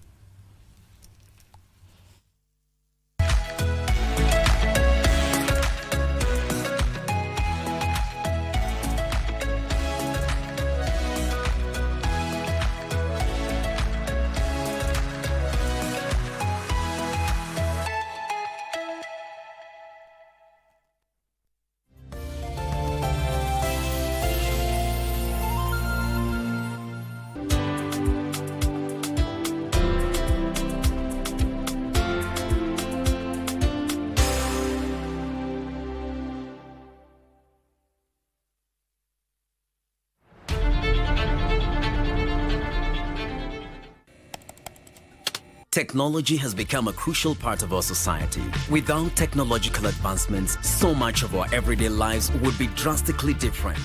As technology develops, it strives to fulfill the changing needs of society.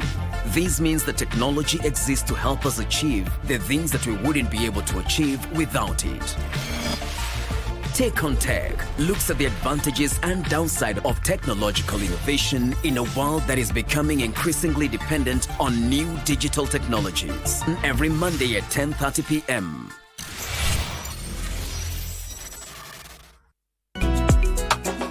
Island in the stream, that is what you are. Sail away with me. Wanjiri bwana toka kwa choo. Hii maneno ya micromanagement ilisa kitambo. Ya si ndio microphone inakuwa nayo hata kanisani. Mambo mwanza. Yes, Cheptabut. Lazima pale mwisho ukuvurite. Cheptabut. Nyamasundo unajua mkiendelea namna hii itafika mahali tutaacha kula kwa hiyo hoteli. Na hiyo hoteli itafungwa na mtapoteza kazi. Mama kaye hawezi bilisika tukiona na macho hivi. Uende basi uhesabu chai sukari ile iko ndani ya chai ujue ni kilo ngapi. Huyu mganga hapa ameandikwa kama Torchman. Torchman. Kuja hapa. Utazila zote.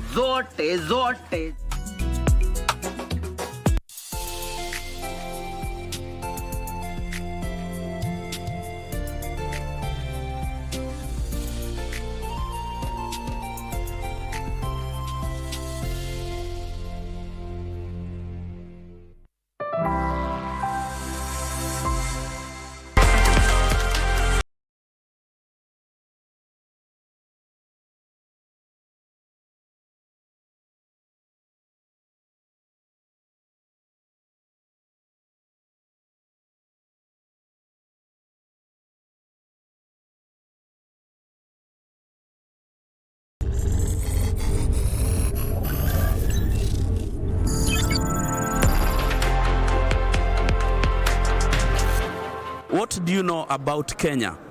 Kenya is a country in East Africa known for its diverse wildlife, national parks, and scenic landscapes. Are you still wondering just how it's even possible for a machine to listen to someone and speak back? Well, that's a remarkable demonstration of the power of artificial intelligence, a technological innovation that has been developed to simulate human intelligence and perform tasks that typically require human cognition.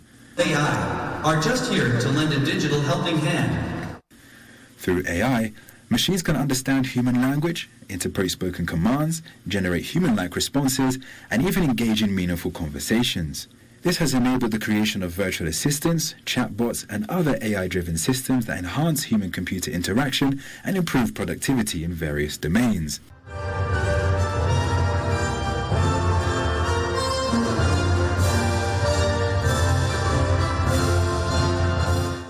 The Global Media Congress held in Abu Dhabi in November 2023 addressed topics related to the innovations in media and digital landscapes, with a specific focus on the application of artificial intelligence in journalism and the challenges associated with its adoption. Welcome to the Global Media Congress at the wonderful Emirate of Abu Dhabi. We have some special guests joining us today to the fascinating world of AI in media. Generative AI has literally happened in explosion in 12 months. It's the fastest adopted technology just about ever. And that is quite mind-blowing. I come from America, specifically the state of South Carolina. I live currently in Dubai, where I am a teacher, and I came here to network and to experience and learn more about media because I have a passion for that as well. Attending this Congress has really emphasized the purpose of AI in the field of media, and it has really shown that a journalist can work hand in hand with AI to produce perfect content for the audience. We live in a world where you need to be very innovative, very creative, because the world is becoming more and more demanding. It's crucial that the media follows suit or walks in steps and embraces what happens around it. The CEO of the Media Council of Kenya, David Omoyo, was one of the delegates attending this second edition of the Global Media Congress, and these were his 2 cents about AI. Principally, AI is, you can put it in the broadest basket of innovation and new technology. So it's a new improved technology and innovation which helps make work easier.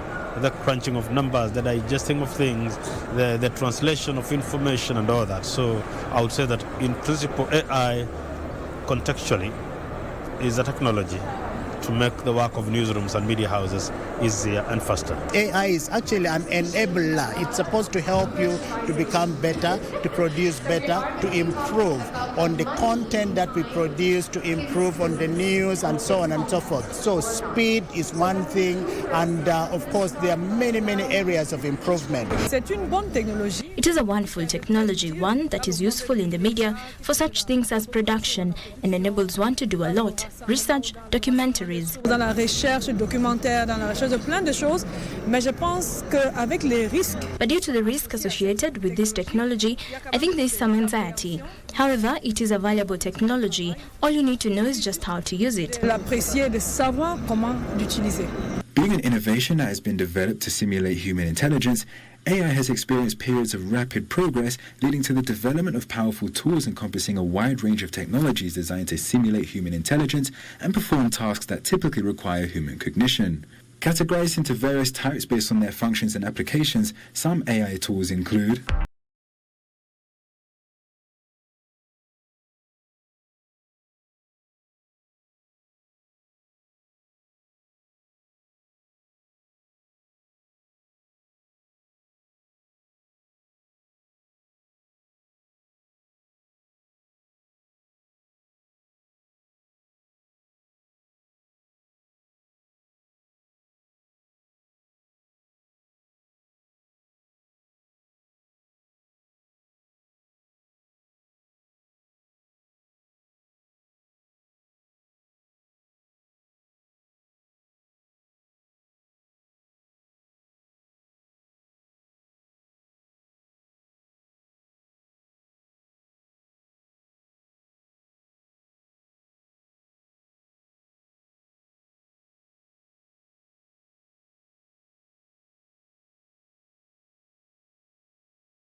the potential for AI as a powerful tool to address various challenges facing humanity.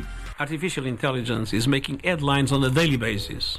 Its powerful tools could drive forward the 2030 Agenda and the Sustainable Development Goals by making a massive leap in healthcare and eradicating diseases that affect millions, by transforming education and empowering people everywhere to build a better future. On the other hand, the AUB director sees AI as a catalyst for regional journalists to seize the opportunity to amplify Africa's narrative and embrace innovative storytelling. We have to talk about how we can use AI to make the promotion of our culture, our diversity, how we can use AI to show that in Africa there are people, men and women, who are working on the daily basis to promote Africa, to promote our culture. A story will always be good once it has the truth element to it. So the narrative of the African people and the African story has got to be told with a lot of truth in it. Now, AI cannot actually manipulate our story. It is we who actually manipulate the stories, if we are to manipulate stories at all. The most important thing here is that to be able to deploy AI in such a way that it enables, it enhances the story that we need to tell. We can get a lot of positive out of Africa and for Africa. Ranked as the second most innovative economy in Africa according to the 2020 Global Innovation Index, Kenya is one of the countries that could greatly benefit from AI. The Kenya Broadcasting Corporation, for instance, is one of the entities whose operations in Kenya's digital landscape could be revolutionized significantly if AI were to be integrated to be part of its operations. Abdul Razak is a young creative producer and designer working at KBC, and these are his insights about AI. The advent of artificial intelligence is not really new. It's been there for a while, but it had not really gained so much traction, and it was only used by research institutions while coming up with data or while analyzing data. But these days it has been incorporated in various aspects of life, such as on your Android phone or your smartphone. You have artificial intelligence in softwares like editing software, or when you're using photo generating software that comes up with a photo from words that you've just described. For instance, you say an old man with a dragon's teeth. That's something you just imagined. So artificial intelligence will combine long teeth from a dragon and a human things first and come up with an image. So as a journalist and also as a producer, I think that there's some aspects of artificial intelligence that can be very helpful in my area of work. But as a journalist specifically, we gather information from going outside and doing research ourselves. I think it's not really something that you want to rely on 100%.